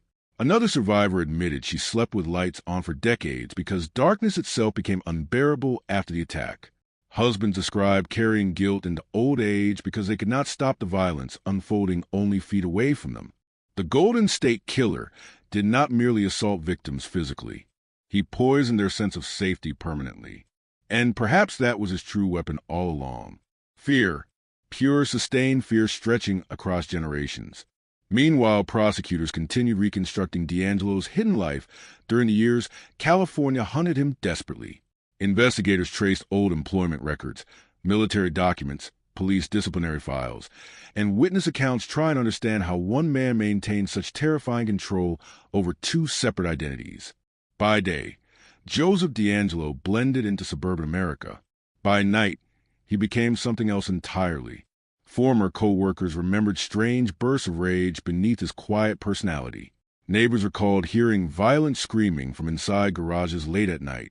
Family acquaintances described unpredictable mood swings that made people uncomfortable without understanding why. But nobody connected those moments to the mass predator terrorizing California, because nobody wanted to believe monsters could exist so close to ordinary life. One investigator later described D'Angelo as a man living in camouflage made of normalcy. That phrase stayed with many people after the trial because it explained something deeply uncomfortable about serial predator society often misunderstands. The most dangerous offenders rarely look dangerous. They survive precisely because they appear ordinary enough to disappear. And Joseph D'Angelo disappeared better than almost anyone. As hearings continued, investigators revealed chilling new details about the scale of surveillance conducted by the Golden State Killer before attacks. Detectives believed he prowled neighborhoods repeatedly weeks before selecting victims permanently. He entered yards quietly, studied routines, learned work schedules, noticed which homes left blinds open at night. Some survivors later discovered missing items hidden around properties months before assault occurred, evidence suggesting the predator prepared psychologically long before violence ever began. He invaded lives slowly, methodically, like a parasite moving unnoticed beneath skin. And then came one of the most haunting revelations of the entire case. During searches connected to the investigation, detectives uncovered evidence suggesting D'Angelo kept souvenirs from crime for years after attacks ended. Stolen jewelry, personal items, fragments connected emotionally to victims who spent decades unaware pieces of their lives remained hidden inside the killer's private world. That discovery devastated survivors profoundly because it meant the predator never truly left them behind emotionally. He carried pieces of their fear forward through time. One woman later told reporters, "He continued living with memories we spent our lives trying to escape." The psychological weight of that realization spread far beyond the courtroom. America became obsessed with understanding how someone could commit such extreme violence while maintaining ordinary family life simultaneously. Psychologists debated whether D'Angelo compartmentalized his identity deliberately or experienced genuine psychological fragmentation over time. But survivors cared less about theory than accountability. For them, the case was never abstract. It was personal. And finally, after 40 years, the predator had nowhere left to hide. Then prosecutors introduced evidence connected to D'Angelo's law enforcement background. The courtroom atmosphere shifted immediately, because suddenly many unexplained mysteries surrounding the crime started making horrifying sense. The tactical movement, the escape routes, the awareness of police procedure, the ability to avoid forensic mistakes repeatedly during an era before modern DNA testing existed. Joseph D'Angelo did not merely evade law enforcement. He understood it from the inside. Former officers testified about his employment history in Exeter and Auburn, California. Records revealed disciplinary problems, angry confrontations, and the infamous shoplifting incident leading to his firing in 1979. Prosecutors argued the humiliation and collapse of his police career aligned disturbingly with escalation in violence afterward. The timeline painted a terrifying portrait, a failed officer becoming one of America's most elusive predators. And through all of it, D'Angelo remained mostly silent. No dramatic confession, no emotional breakdown, no explanation satisfying enough to answer the question haunting survivors for decades. Why? Why these victims? Why the cruelty? Why the obsession with terror itself? But perhaps the most chilling answer came not from D'Angelo directly, but from FBI profilers studying the case afterward. They concluded the Golden State Killer attacked not primarily for sexual gratification or even violence alone. He attacked for domination, control over fear, control over life itself. That need explained the stalking, the rehearsals, the whispering, the hours spent inside homes long after assaults ended. He wanted victims completely trapped inside his psychological world. And for decades, they were. The trial also exposed another disturbing reality. Many victims believed they would never receive justice because time itself seemed to protect the killer. Detectives retired, evidence aged, witness memories faded. Some families died before arrests ever happened. The Golden State Killer case became symbolic of countless cold cases buried beneath decades of frustration and unanswered grief. until DNA changed everything. Forensic genealogy transformed criminal investigations almost overnight after D'Angelo's arrest. Police departments nationwide reopened forgotten cases once considered unsolvable. Detectives suddenly realized hidden predators who escaped justice for decades might now be vulnerable through family DNA databases and modern technology. The ghost haunting California had become a warning to every unidentified killer still alive. Time no longer guaranteed safety. And somewhere inside the Sacramento courtroom, survivors understood that better than anyone, because after 40 years of silence, the monster was finally forced to listen. Then came one of the most emotional moments of the entire proceedings. A survivor approached the microphone slowly, hands trembling visibly. Her voice cracked repeatedly as she described the night the Golden State Killer entered her home decades earlier. She explained how the attack destroyed relationships, trust, sleep, peace, every ordinary certainty people depend on daily without thinking. Then she looked directly toward D'Angelo and asked a question nobody in the courtroom could answer. How many lives did you think you were allowed to steal before someone finally stopped you? The silence afterward felt endless, because buried beneath that question was the true horror of the Golden State Killer case. For 40 years, nobody did stop him. The closer investigators looked at Joseph James D'Angelo's life, the more terrifying the illusion became. Nothing about the suburban house in Citrus Heights screamed serial predator. No hidden torture chambers. No dramatic walls covered in maps and newspaper clippings like something from a Hollywood thriller. The property looked painfully ordinary. A quiet home aging beneath decades of California sunlight. Slightly overgrown grass. Faded paint. Tools inside the garage. Family photographs. Normal. That was the word investigators kept repeating afterward. Normal. And somehow that frightened them more than anything else. Because inside that ordinary life existed a man connected to more than 50 rapes, 13 murders, and a reign of terror so intense entire California communities changed permanently because of him. The contradiction became impossible to ignore. How could someone commit such unimaginable violence and still function inside ordinary society for 40 years without collapsing publicly? Psychologists studying the case believe the answer lived inside D'Angelo's obsession with control. He controlled victims, controlled fear, controlled appearances, controlled himself, at least outwardly. But behind closed doors, cracks existed. Family members later described explosive outbursts hidden beneath his quiet public image, sudden screaming fits, violent rage over minor frustrations. Neighbors recalled hearing him shouting furiously inside the garage late at night, while nobody else seemed present. One former co-worker described D'Angelo as someone who carried anger boiling just beneath the surface all the time. Yet the world still failed to see the predator clearly, because people often mistake familiarity for safety, and Joseph D'Angelo understood that instinct better than most. Meanwhile, courtroom testimony continued exposing the staggering psychological damage left behind by the Golden State Killer's crimes. Survivors spoke about marriages collapsing under trauma, panic attacks lasting decades, fear of darkness, fear of silence, fear of sleeping. Some victims admitted they still checked closets and windows obsessively before bed, even 40 years later. The attacks never truly ended for them. They simply evolved into memory.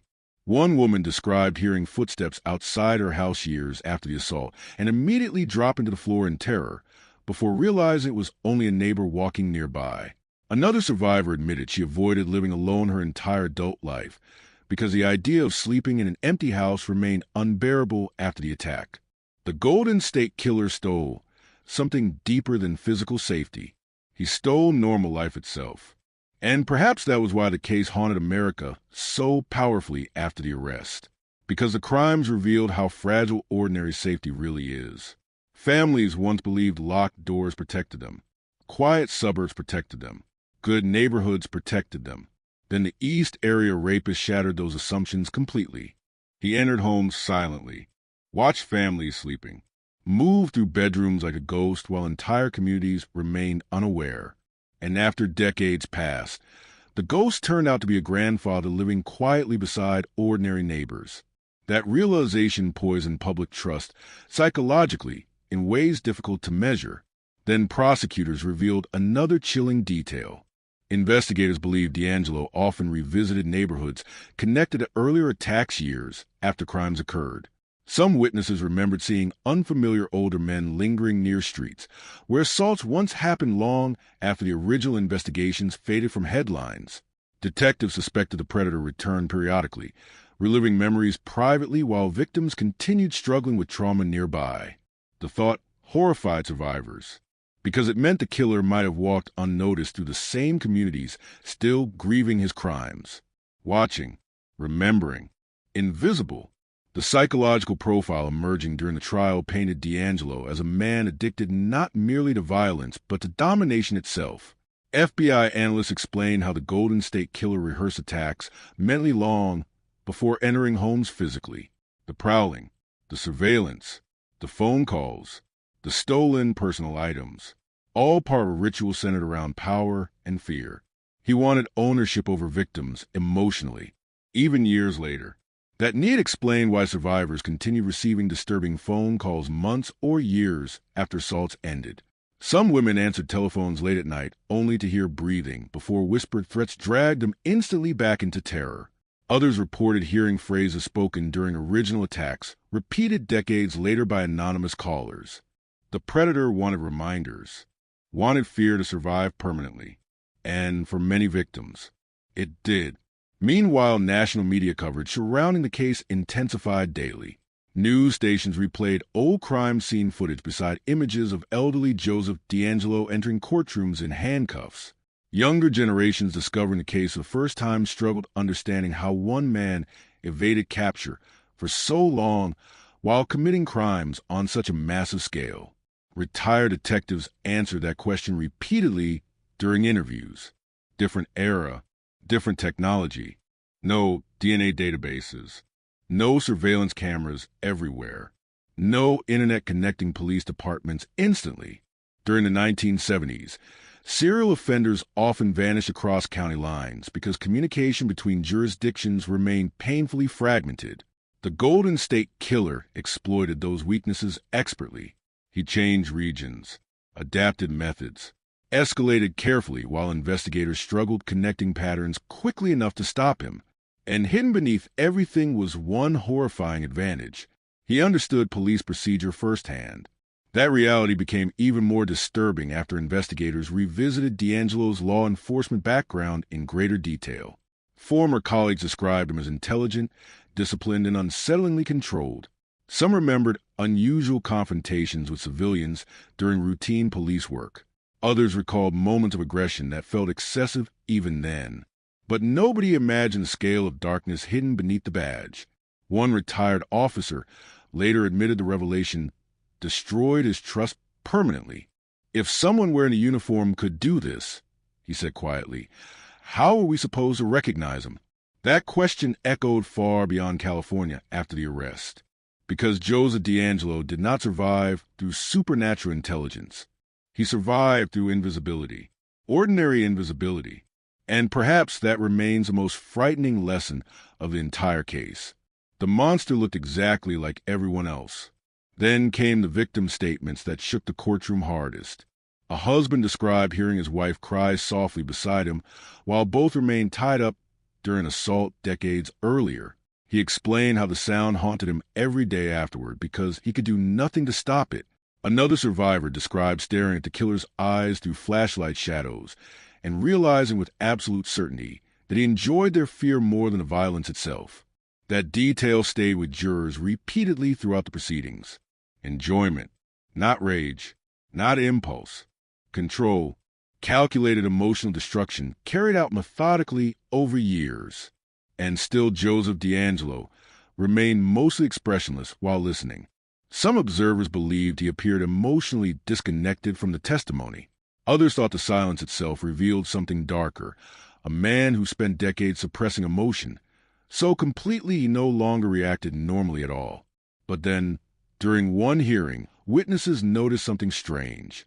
As prosecutors described forensic genealogy and the DNA evidence leading to his arrest, D'Angelo's posture changed subtly for the first time. His jaw tightened slightly. His eyes shifted downward, tiny movements almost invisible unless someone watched carefully. And suddenly investigators understood something important. The one thing the Golden State Killer never truly prepared for was the future. He escaped detectives, escaped witnesses, escaped fingerprints in patrol cars and helicopters, and decades of investigations. But he could not escape science forever, because while Joseph DeAngelo aged quietly inside suburban America, forensic technology evolved relentlessly in the background. Every year, DNA analysis improved. Every year, databases expanded. Every year, cold case investigators gained new tools capable of dragging hidden predators into the light. The killer believed time protected him. Instead, time destroyed him. And sitting inside that courtroom beneath fluorescent lights and national headlines, Joseph James DeAngelo finally faced the one thing he spent 40 years avoiding: exposure. The fear never really left California. Even decades after the attack stopped, survivors still felt it lingering quietly beneath ordinary life like a scar hidden under skin. Some neighborhoods changed permanently after the Golden State Killer disappeared. People installed heavier locks, motion lights, alarm systems.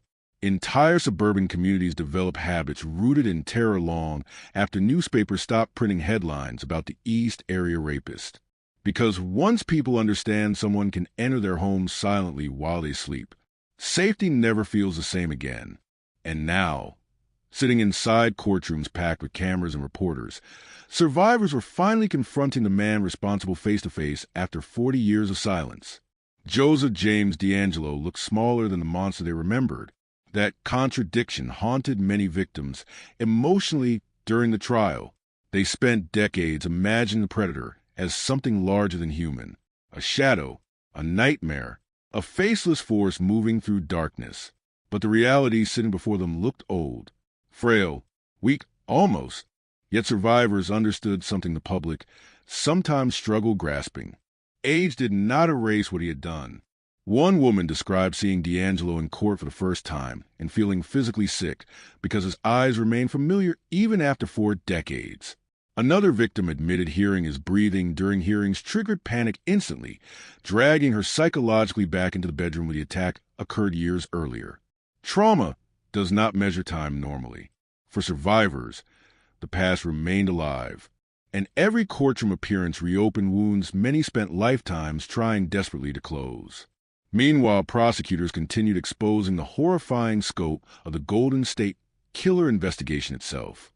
Detectives revealed how many attacks likely went unreported entirely due to fear, shame, or lack of forensic understanding during the 1970s. Some victims never contacted police. Others withdrew cooperation after insensitive treatment by investigators unfamiliar with trauma psychology at the time. The real number of crimes might never be known completely. That possibility disturbed even veteran detectives. Because the confirmed attacks alone shattered California psychologically, what hidden violence remained buried forever inside forgotten memories and unreported fear. Investigators also revisited DeAngelo's earliest known criminal behavior connected to the Visalia ransacker series years before the East Area rapist attacks officially began. During the mid-1970s, dozens of bizarre burglaries plagued Visalia, California. Homes were entered silently at night, personal items stolen randomly, drawers rearranged. Victims reported hearing prowlers moving through neighborhoods after dark. Sound familiar? Because it was the beginning. The predator was evolving already. One murder linked to the Visalia crimes involved a journalism professor named Claude Snelling, shot while trying to stop a masked intruder kidnapping his teenage daughter from their home in 1975. At the time, investigators failed connecting the killing fully to later crimes committed across California. But after DeAngelo's arrest, many detectives became convinced a murder represented an early stage of the Golden State Killer's transformation into something far more dangerous. The violence escalated slowly over years. Burglary, stalking, sexual assault, murder, each stage building toward the next. And hidden beneath the progression was a terrifying level of patience. Joseph DeAngelo did not erupt suddenly into violence. He developed into it carefully. That realization fascinated criminal profilers studying the case after the arrest. Experts believe the Golden State Killer experienced intense psychological gratification, not merely from attacks themselves, but from preparation beforehand, the prowling, the surveillance, the planning, the invasion of personal space long before victims even realized danger existed. Control started before contact, and it continued long afterward. That pattern explained why so many survivors described feeling watched for months before assaults occurred. Strange phone calls, missing objects, open gates, unfamiliar vehicles parked nearby repeatedly. The predator inserted himself into victims' lives gradually, like a shadow stretching slowly across the floor. Then, when fear fully matured, he struck. Meanwhile, the national obsession surrounding the case intensified dramatically as more details emerged publicly. Documentaries flooded streaming platforms. Podcasts revisited old evidence. Retired detectives became media figures overnight, while younger generations discovered the horrifying history behind the Golden State Killer for the first time. But for victims, the publicity carried complicated emotions. Some appreciated renewed attention because it validated decades of suffering society once ignored. Others hated seeing trauma transformed into entertainment for audiences consuming true crime stories safely from couches and smartphones. One survivor expressed frustration bluntly during an interview. "People call it fascinating," she said quietly. "For us, it was life." That sentence cut through the spectacle surrounding the case with devastating clarity. Because behind every forensic breakthrough and dramatic headline existed real people carrying irreversible damage across 40 years. And still Joseph DeAngelo remained mostly silent. No full confession. No detailed explanation. No apology capable of answering the question haunting investigators endlessly. How could someone live beside ordinary families for decades while hiding so much violence internally? The answer perhaps emerged slowly through fragments uncovered after his arrest. Former acquaintances described DeAngelo as intensely controlling privately, easily angered, obsessive about routines. Some relatives reportedly feared provoking him emotionally because minor frustrations triggered disproportionate rage. Yet those same people often struggle reconciling the angry family man with the legendary serial predator dominating national headlines afterward. Again and again, the same contradiction appeared. Normal, not normal. Human, monster. The line separating those identities terrified people because Joseph DeAngelo crossed it so completely without detection. Then investigators revealed another disturbing possibility.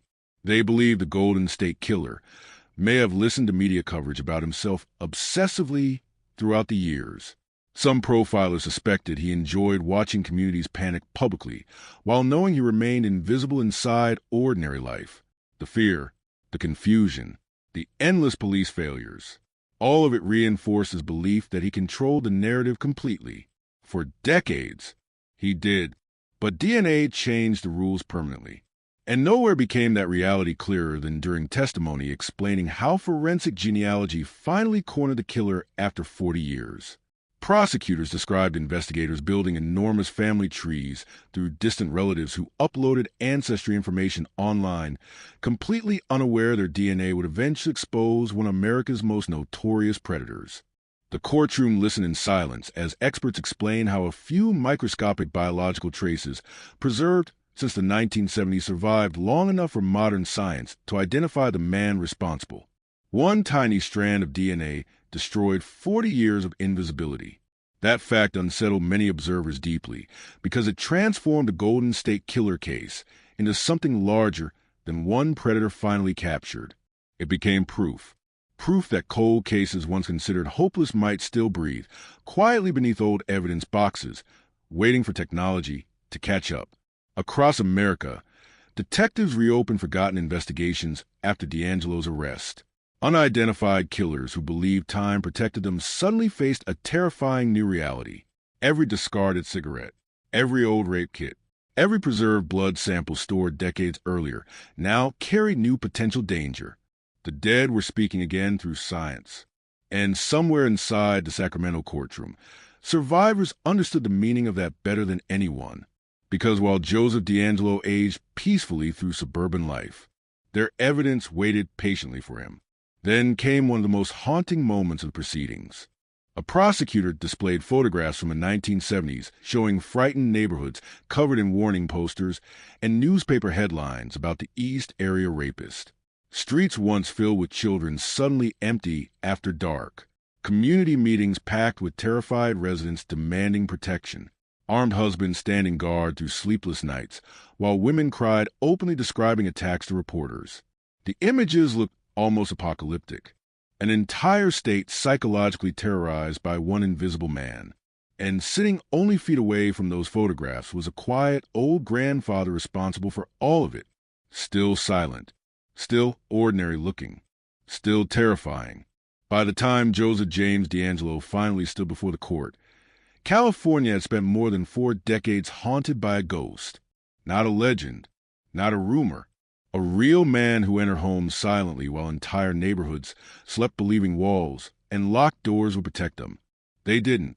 And now, after 40 years of fear, survivors were no longer speaking to a faceless predator hidden somewhere in darkness. They were speaking directly to him. The man who stole peace from hundreds of lives while growing old quietly beneath suburban sunlight. The victim impact statements began slowly at first. Then the floodgates opened. One survivor described waking every night at exactly 3 a.m. for decades because that was the hour the attack happened. Another admitted she never again allowed herself to sleep beside open windows, even during unbearable California summers. A husband explained how his marriage collapsed beneath invisible trauma because neither he nor his wife could ever fully escape what happened inside their bedroom that night. The courtroom listened through absolute silence. No dramatic music. No television narration, only trembling voices carrying 40 years of buried fear. Some survivors cried openly while speaking. Others sounded emotionally detached, almost mechanical, as if they separated themselves psychologically from the memories just to survive retelling them. But every testimony carried the same unbearable truth. The Golden State Killer never truly disappeared from their lives, even after the attack stopped. Even after decades passed, he remained there quietly inside nightmares, panic attacks, broken relationships, insomnia, and fear woven permanently into ordinary routines. That was the real scale of the damage. And sitting only feet away from them was Joseph DeAngelo, expressionless beneath fluorescent courtroom lights. The contrast felt surreal. This elderly man in a wheelchair once crawled through dark suburban neighborhoods, hunting victims like prey. This quiet grandfather once whispered death threats into terrified ears, while families lay bound helplessly beside him. The mind struggled connecting those realities together, but the survivors never doubted. They remembered. One woman stared directly toward DeAngelo and spoke with a calmness that unsettled everyone in the courtroom more than screaming ever could. "You were never God," she said quietly. "You were just a coward hiding in the dark." The statement spread across national media almost instantly because it shattered something essential about the mythology surrounding the Golden State Killer. For decades, fear transformed him into an almost supernatural figure, an invisible phantom who outsmarted police, vanished without mistakes, and escaped justice forever. But now survivors stripped away the legend publicly. What remained was simply a man, a deeply violent man, a deeply damaged man. A predator who spent 40 years hiding behind ordinary life because exposure terrified him more than anything. Meanwhile, prosecutors continued revealing details showing how profoundly the crimes changed California itself during the late 1970s and early 1980s. Police departments reorganized investigative procedures because of the case. Communities developed new neighborhood watch systems. Media coverage surrounding home security exploded nationally. Women altered daily routines permanently out of fear generated by the East Area rapist attacks. One retired detective testified that entire counties forgot what peace felt like during the height of the investigation. That was the scale of the terror, not isolated crimes. Mass psychological warfare carried out by one invisible predator, moving silently across suburban California. Then came testimony surrounding the murders. The atmosphere inside the courtroom shifted immediately. Families of homicide victims sat gripping photographs, while prosecutors described the final moments of couples attacked inside supposedly safe homes. Bound, bludgeoned, executed before sunrise by a masked intruder who entered neighborhoods without warning and vanished before police arrived. The details devastated the room. Some relatives lowered heads, unable to listen further. Others stared directly at D'Angelo throughout the testimony, as though trying to force him emotionally to confront what he had done. But the old man remained mostly motionless, and somehow that stillness made him more frightening. Because after everything exposed publicly, decades of violence ruined lives, murdered couples, shattered communities, Joseph D'Angelo still appeared emotionally sealed away behind invisible walls built over a lifetime. Then prosecutors played excerpts from recorded jail conversations secretly captured after his arrest. The courtroom froze. D'Angelo's voice sounded old, weak, almost confused at moments. He muttered strange, fragmented thoughts to himself while alone inside the cell. At one point, he whispered repeatedly about Jerry, the mysterious internal figure investigators believed represented either an alternate personality or a psychological compartment connected to crimes. "I pushed Jerry out," he murmured softly. The recordings disturbed even experienced investigators because they revealed something deeply fractured inside the man sitting before them. Some psychologists believe D'Angelo created internal separation mechanisms, allowing him to compartmentalize violence from ordinary life. Others argued behavior was manipulative performance designed to appear mentally unstable after capture. But survivors largely dismissed those debates because whatever explanation existed psychologically, the crimes were real, the suffering was real, and the fear lasted 40 years. That was what mattered. Outside the courthouse, media frenzy surrounding the case intensified daily. Reporters from around the world flooded Sacramento covering every hearing, while documentaries, books, and podcasts dissected the Golden State killer investigation endlessly. Younger generations discovering the case struggled understanding how one offender escaped for so long before DNA genealogy finally cornered him. Older Californians understood immediately. They remembered the panic, the helicopters, the locked windows, the fear of hearing footsteps after midnight. One former resident of Sacramento described sleeping with a loaded shotgun beside the bed for nearly 10 years after the attacks because nobody felt safe anymore. And perhaps that was the most terrifying part of the entire case. The Golden State Killer did not merely attack individuals. He attacked trust itself, trust in neighborhoods, trust in safety, trust in ordinary life. Then the trial revealed another haunting reality. Some survivors spent decades blaming themselves for surviving. One woman admitted she replayed tiny decisions from the night of the assault over and over for 40 years, wondering whether she somehow caused the attack unknowingly. Another victim confessed she avoided discussing the crime publicly because shame consumed her despite doing nothing wrong. That emotional burden enraged many younger observers watching proceedings because it exposed how society often failed victims repeatedly during earlier decades. Many survivors received little psychological support after attacks occurred. Some investigators misunderstood trauma completely. Others focused more heavily on physical evidence than emotional devastation. The Golden State Killer exploited those weaknesses too. He thrived inside silence, inside fear, inside the social discomfort surrounding sexual violence during that era. And for decades, that silence protected him. But not anymore. Because now survivors control the narrative publicly for the first time.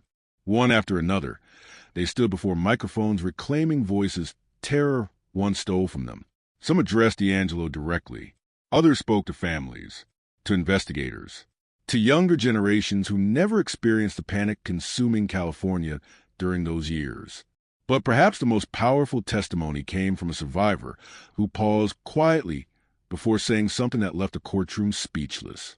"For 40 years, she whispered, you made us afraid to sleep." The silence afterward felt endless because everyone understood exactly what she meant.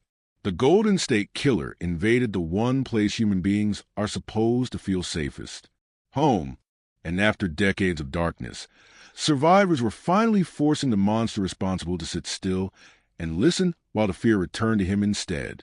By the summer of 2020, the world finally saw something many believed would never happen. Joseph James D'Angelo admitted the truth, not through a dramatic confession, not through tears, not through remorse, but through a cold sequence of guilty pleas delivered inside a packed Sacramento courtroom, while survivors sat only feet away watching a man who haunted their lives for 40 years finally surrender to reality. The Golden State Killer was no longer a ghost. He was a convicted predator. And yet, even during the plea hearings, the atmosphere felt deeply unsettling because D'Angelo continued behaving like a man trapped behind invisible walls. His voice sounded weak, controlled, almost detached from the monstrous history prosecutors recited aloud before the court. Murder after murder, assault after assault, decades of terror reduced to formal charges spoken into microphones beneath fluorescent lights. The contrast felt surreal. One moment the courtroom discussed brutal home invasions that shattered California psychologically. The next moment cameras showed an elderly man sitting silently in a wheelchair adjusting a face mask. It looked impossible, but the survivors knew better than anyone how dangerous appearances could be. For 40 years, appearance protected him. Now appearance meant nothing. As prosecutors outlined the full scale of the crimes publicly, even seasoned journalists covering the hearings appeared shaken. Investigators described how D'Angelo stalked victims for days or weeks before attacks, how he rehearsed movements through neighborhoods, how he studied escape routes in advance, how he phoned survivors afterwards simply to reopen fear long after physical violence ended. Everything revolved around control, absolute control. One prosecutor described the Golden State Killer as a man addicted to terror itself. That description stayed with many people because it explained something essential about the case. D'Angelo did not merely seek victims. He cultivated fear carefully like a weapon, and California lived beneath that weapon for years. Then came the details surrounding the murders in Southern California. The courtroom atmosphere darkened instantly. Victims' relatives sat clutching tissues while prosecutors described sleeping couples attacked before sunrise inside homes they believed were safe. Blunt force trauma, blood-covered bedrooms. Children left orphaned overnight, while communities woke to another headline announcing another nightmare nobody could stop. The original Night Stalker, the East Area Rapist, the Visalia Ransacker. 3 names hiding one predator moving silently across decades. And all along, Joseph D'Angelo returned home afterward to ordinary suburban life. That reality remained almost impossible for public to process fully. One retired detective later admitted the case permanently changed how he viewed strangers. "You stopped trusting normal," he said quietly. Perhaps that was the true legacy of the Golden State Killer. Not simply violence, but contamination. The contamination of ordinary life itself. Because after D'Angelo's arrest, millions of people looked differently at neighbors, co-workers, and quiet men walking through grocery stores unnoticed. Society wants evil to announce itself clearly. Dangerous people should look dangerous. Monsters should appear monstrous. But Joseph D'Angelo looked like someone helping carry groceries across parking lots. That contradiction haunted the country long after the arrest. Meanwhile, survivors continued delivering impact statements that transformed the courtroom emotionally. One woman described spending decades sleeping with lights on because darkness triggered panic immediately after the assault. Another explained how she avoided relationships entirely because trust became impossible after the attack. Then a victim's husband stood before the court and described hearing his wife cry softly during the assault while he lay tied up, unable to move. The courtroom fell silent. Even D'Angelo lowered his eyes briefly. For many survivors, those moments mattered more than the guilty plea itself. They wanted the predator forced to hear the damage publicly, forced to sit motionless while victims reclaimed voices terror once stole from them. And for the first time in 40 years, he could not escape. No bicycle trails, no drainage canals, no dark suburban streets leading back into invisibility. Only courtroom walls closing around him slowly while the past returned one memory at a time. Then prosecutors introduced evidence showing how close investigators came to identify him years earlier without realizing it. That revelation stunned many observers. During the original investigations, witnesses repeatedly described traits matching D'Angelo closely. Military background possible, Police knowledge likely. Aggressive behavior patterns. Similar geographic connections. At one point, some investigators even suspected law enforcement involvement generally because the offender understood patrol tactics so well. But Joseph D'Angelo still slipped away. The reason was terrifyingly simple. Nobody looked hard enough at ordinary men. The Golden State Killer case exposed a deeply uncomfortable truth about human psychology. People often ignore danger when it wears familiar faces. Neighbors receive trust automatically. Police officers receive trust automatically. Grandfathers receive trust automatically. D'Angelo weaponized that instinct perfectly. And for decades, it worked. Outside the courtroom, survivors gathered quietly after hearings, sharing stories many never discussed publicly before. Some met fellow victims for the first time despite living through identical terror decades earlier. Others embraced retired detectives who spent entire careers refusing to abandon the case even after hope seemed impossible. The emotional atmosphere surrounding the proceedings became overwhelming sometimes. Court staff reportedly cried during testimony. Journalists covering the hearings described sleepless nights after listening to survivors recount attacks in graphic detail.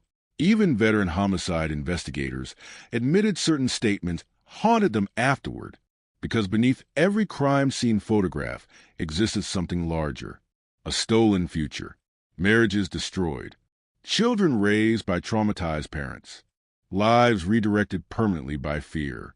The Golden State Killer's violence rippled outward across generations, and all of it originated from one man hiding behind suburban normalcy. Then came perhaps the most symbolic moment of the entire case. A prosecutor displayed side-by-side photographs inside the courtroom. On one side, terrified newspaper headlines from the late 1970s warning Californians about the East Area rapist. On the other, Joseph James D'Angelo sitting silently in custody 4 decades later. The room stared at both images together. Fear, then exposure. The contrast felt almost cinematic. An invisible predator transformed finally into an aging man beneath courtroom lights. Not immortal, not supernatural. Caught. And yet even then, survivors admitted closure remained complicated. Some expected relief after the arrest, but instead felt old trauma reopening unexpectedly. Others realized justice arriving 40 years late could never fully restore what the killer stole originally. Time moved forward, but fear stayed frozen. One victim explained it best during testimony. "You took our youth," she said quietly toward D'Angelo, "and now you sit there old." The sentence hit the courtroom like a physical blow, because everyone understood the tragedy hidden inside those words. Joseph D'Angelo lived long enough to become elderly. Some victims never received that chance. Others survived physically but lost decades emotionally to panic, trauma, and sleepless fear. The Golden State Killer aged peacefully through ordinary American life, while the people he attacked carried invisible prisons inside themselves. And now, finally, the illusion protecting him had collapsed forever. Then Judge Michael Bowman prepared to speak. The courtroom became completely silent, because after 40 years of terror, decades of investigation, and thousands upon thousands of sleepless nights across California, judgment had finally arrived. The sentence arrived after 40 years of silence. Inside the Sacramento courtroom, survivors sat shoulder to shoulder beneath harsh fluorescent lights, while cameras captured one of the most extraordinary moments in modern criminal history. Some victims held photographs. Others stared directly ahead. Emotionally exhausted after weeks of testimony, reopening nightmares buried for decades. Retired detectives filled rows behind them, older now, gray-haired, many carrying memories of crime scenes that haunted entire careers. And at the center of it all sat Joseph James D'Angelo, the man once known only as the East Area Rapist, the original Night Stalker, the Golden State Killer. Now, just an old man waiting for judgment. Judge Michael Bowman spoke calmly, but the weight inside every sentence felt crushing. One by one, he outlined the devastation stretching across California for decades. Lives shattered, communities terrorized, families destroyed. The judge described D'Angelo's crimes not as isolated acts of violence, but as a campaign of fear so extensive it permanently changed how people understood safety itself. The courtroom remained completely silent. Then came the word survivors waited a lifetime to hear. Multiple consecutive life sentences. No possibility of parole. The sentence itself was expected. Few doubted the outcome after the guilty pleas, and overwhelming evidence. But hearing the punishment spoken aloud transformed the impossible into reality finally. The Golden State Killer would die in prison. No more hiding. No more escaping into darkness. No more suburban anonymity, protecting him behind ordinary life. For many survivors, the moment felt surreal rather than triumphant. Some cried quietly. Others appeared emotionally numb. A few simply closed their eyes as though trying to absorb the reality that the nightmare haunting them since the 1970s had finally reached an ending, or at least the closest thing to one. Because the truth many survivors admitted privately afterward was painful. Justice does not erase trauma. It does not restore lost decades.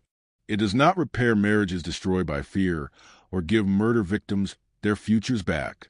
What it does offer is acknowledgement, validation, proof that the horror was real and that the man responsible could no longer pretend otherwise. And perhaps after 40 years, that mattered more than revenge. Then something unexpected happened. Joseph D'Angelo spoke. The courtroom leaned forward instantly. For years he remained largely silent, expressionless through hearings while victims described unspeakable trauma only feet away from him. Many believed he would never acknowledge the crimes publicly in any meaningful way. Yet now, in a frail voice almost swallowed by the silence surrounding him, D'Angelo addressed the courtroom briefly. "I've listened to all your statements," he said softly, "each one of them, and I'm truly sorry to everyone I have hurt." That was it. No explanation, no detailed confession, no revelation unlocking the mysteries investigators chased for decades. Just a few quiet sentences from a man who spent 40 years hiding behind masks, darkness, and suburban normalcy. Some survivors rejected the apology instantly, calling it empty and meaningless after so much suffering. Others admitted hearing any acknowledgement at all felt emotionally significant even if forgiveness remained impossible. But nearly everyone agreed on one thing. The apology came far too late. Outside the courthouse, national media exploded with coverage analyzing every detail of the sentencing. Reporters debated whether D'Angelo's statement sounded sincere or performative. Psychologists dissected his body language.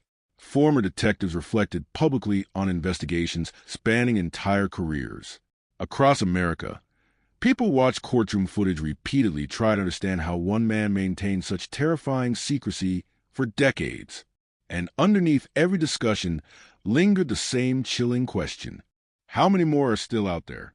Because the Golden State Killer case transformed criminal investigations permanently after the arrest. Forensic genealogy suddenly emerged as one of the most powerful law enforcement tools in modern history. Cold cases long considered unsolvable reopened nationwide.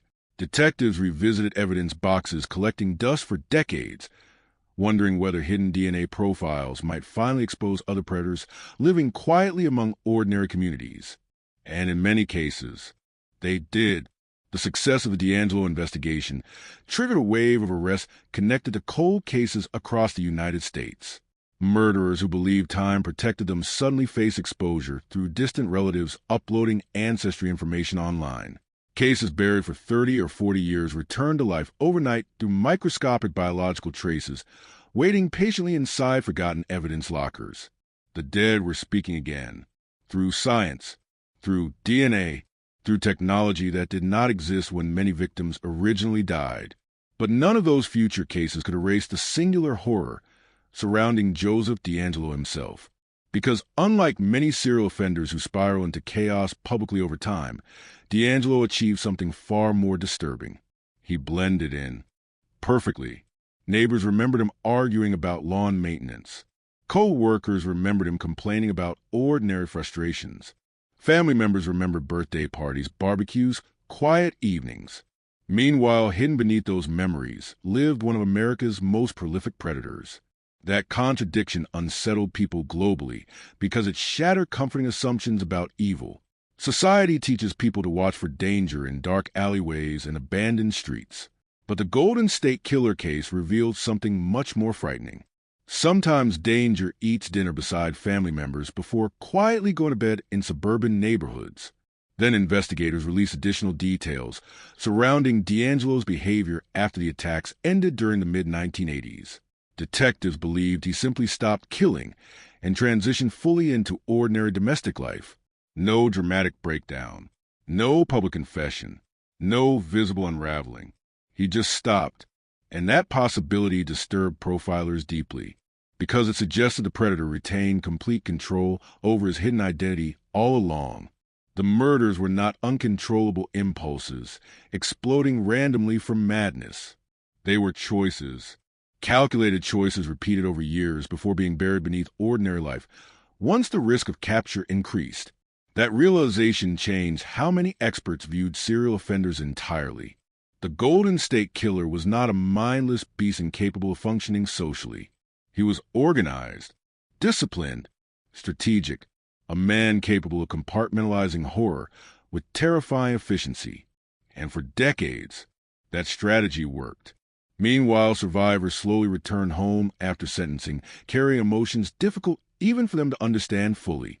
Relief mixed with exhaustion, closure mixed with grief. Some admitted the case consumed so much of their identities over 40 years that its ending felt strangely disorienting. One victim described leaving the courthouse and suddenly realizing she no longer needed to check the news obsessively every week searching for updates about the killer.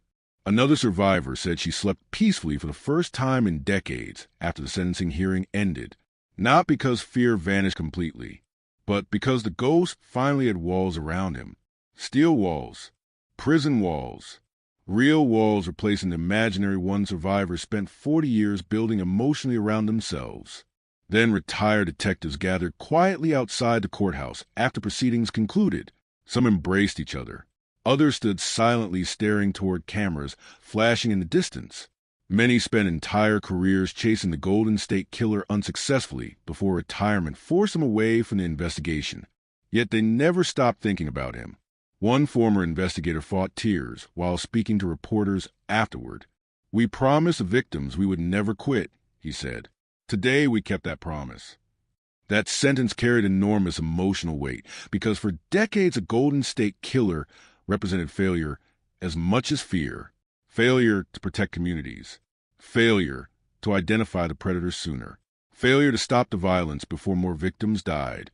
But now, after 40 years of darkness, science accomplished what thousands of patrol cars, helicopters, detectives, sketches, and manhunts never could. It unmasked the invisible man. And somewhere inside a California prison cell, Joseph James D'Angelo finally confronted the one reality he spent his entire life avoiding.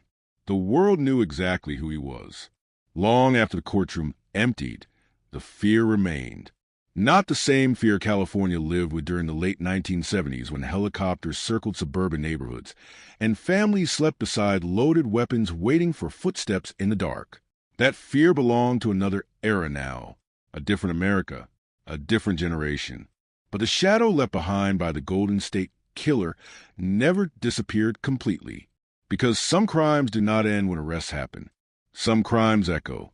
And Joseph James D'Angelo's violence echoed across decades, across families, across entire communities that spent years wondering whether the predator watching from darkness would ever finally be caught.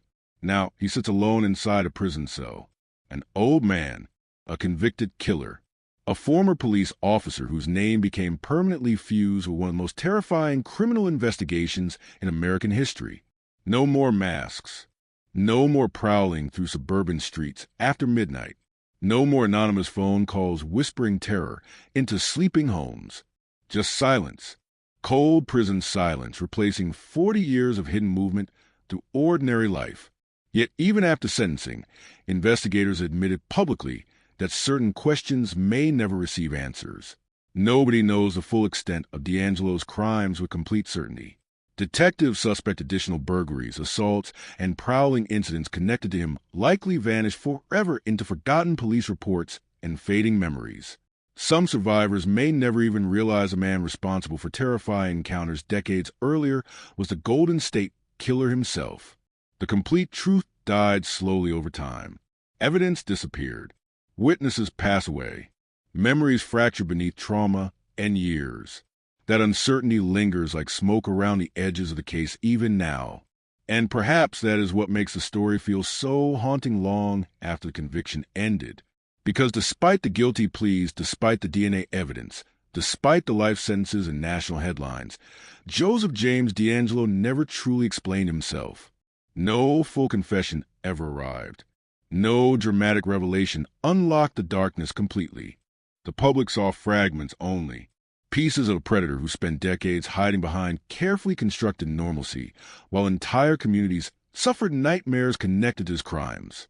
And maybe that missing explanation terrifies people most of all, because human beings desperately want monsters to make sense. We want reasons, motives, warnings, something clear enough to separate evil from ordinary life safely. But the Golden State Killer case destroyed that illusion completely. Joseph DeAngelo was ordinary life. That was the camouflage. That was the horror. He attended family gatherings while victims struggled sleeping. He stood in grocery store lines while detectives chased shadows. He aged peacefully through suburban American life while survivors carried panic attacks, broken trust, and invisible scars stretching across decades. And nobody recognized him. Not neighbors, not coworkers, not strangers passing him on sidewalks beneath California sunlight. The monster survived because he looked familiar. That truth spread far beyond the courtroom after sentencing. Criminal profilers, psychologists, journalists, and retired detectives all returned repeatedly to the same disturbing realization. Society often imagines evil as something obvious. Wild eyes, threatening behavior, unmistakable danger radiating visibly from certain people. Reality is quieter. Reality mows lawns. Reality waves politely from driveways. Reality hides behind ordinary routines so effectively that entire communities overlook the darkness standing directly beside them. Joseph DeAngelo became the embodiment of that fear. And even now, years after the arrest, the legacy of the Golden State Killer continues reshaping criminal investigations worldwide. Forensic genealogy revolutionized cold case work permanently after the case exploded across international headlines. Detectives everywhere began reopening forgotten investigations with renewed hope, believing hidden predators who escaped justice decades earlier might finally be vulnerable through advancing DNA technology. And many were. Across America, long unsolved murders suddenly received names. Families spent decades grieving without answers before late-night phone calls from detectives changed everything. Evidence boxes untouched since the 1970s reopened beneath fluorescent laboratory lights, while tiny biological traces, preserved through time, exposed killers who believed they escaped forever. The dead started speaking again. Quietly, through DNA, through science, through microscopic fragments, surviving long after memories faded. And every one of those breakthroughs carried echoes of the Golden State Killer investigation behind it. But for survivors, the legacy feels far more personal than scientific progress or criminal justice reform. For them, the story lives inside ordinary moments. Locking windows before bed, hearing footsteps outside late at night, waking suddenly from old nightmares that still feel real after 40 years.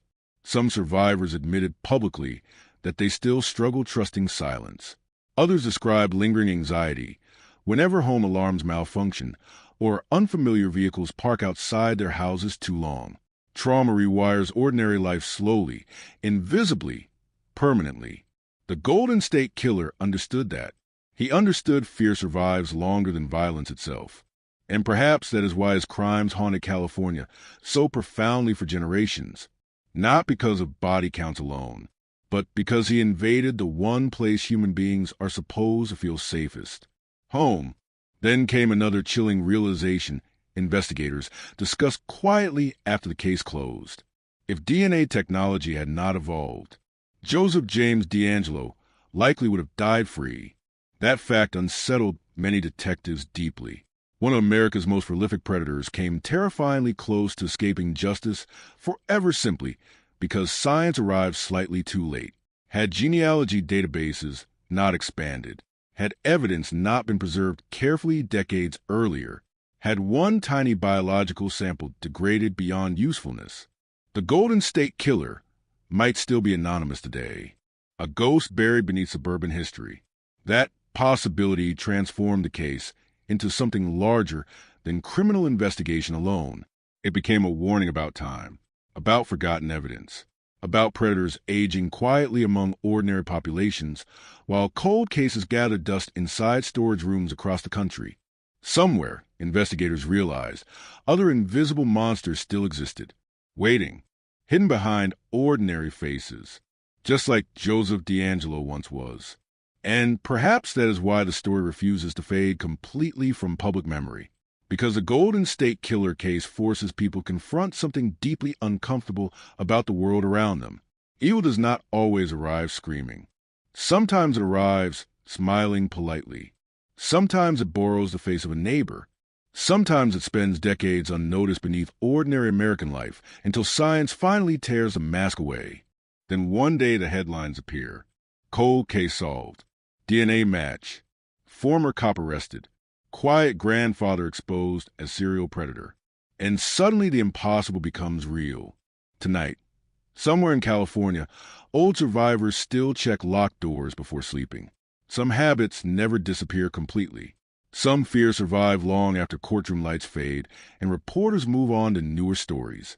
But one thing changed forever after April 2018. The ghost haunting California finally received a name. Joseph James D'Angelo, the Golden State Killer, a predator who hid in plain sight for 40 years, believing darkness would protect him forever, until one microscopic strand of DNA dragged a monster into the light.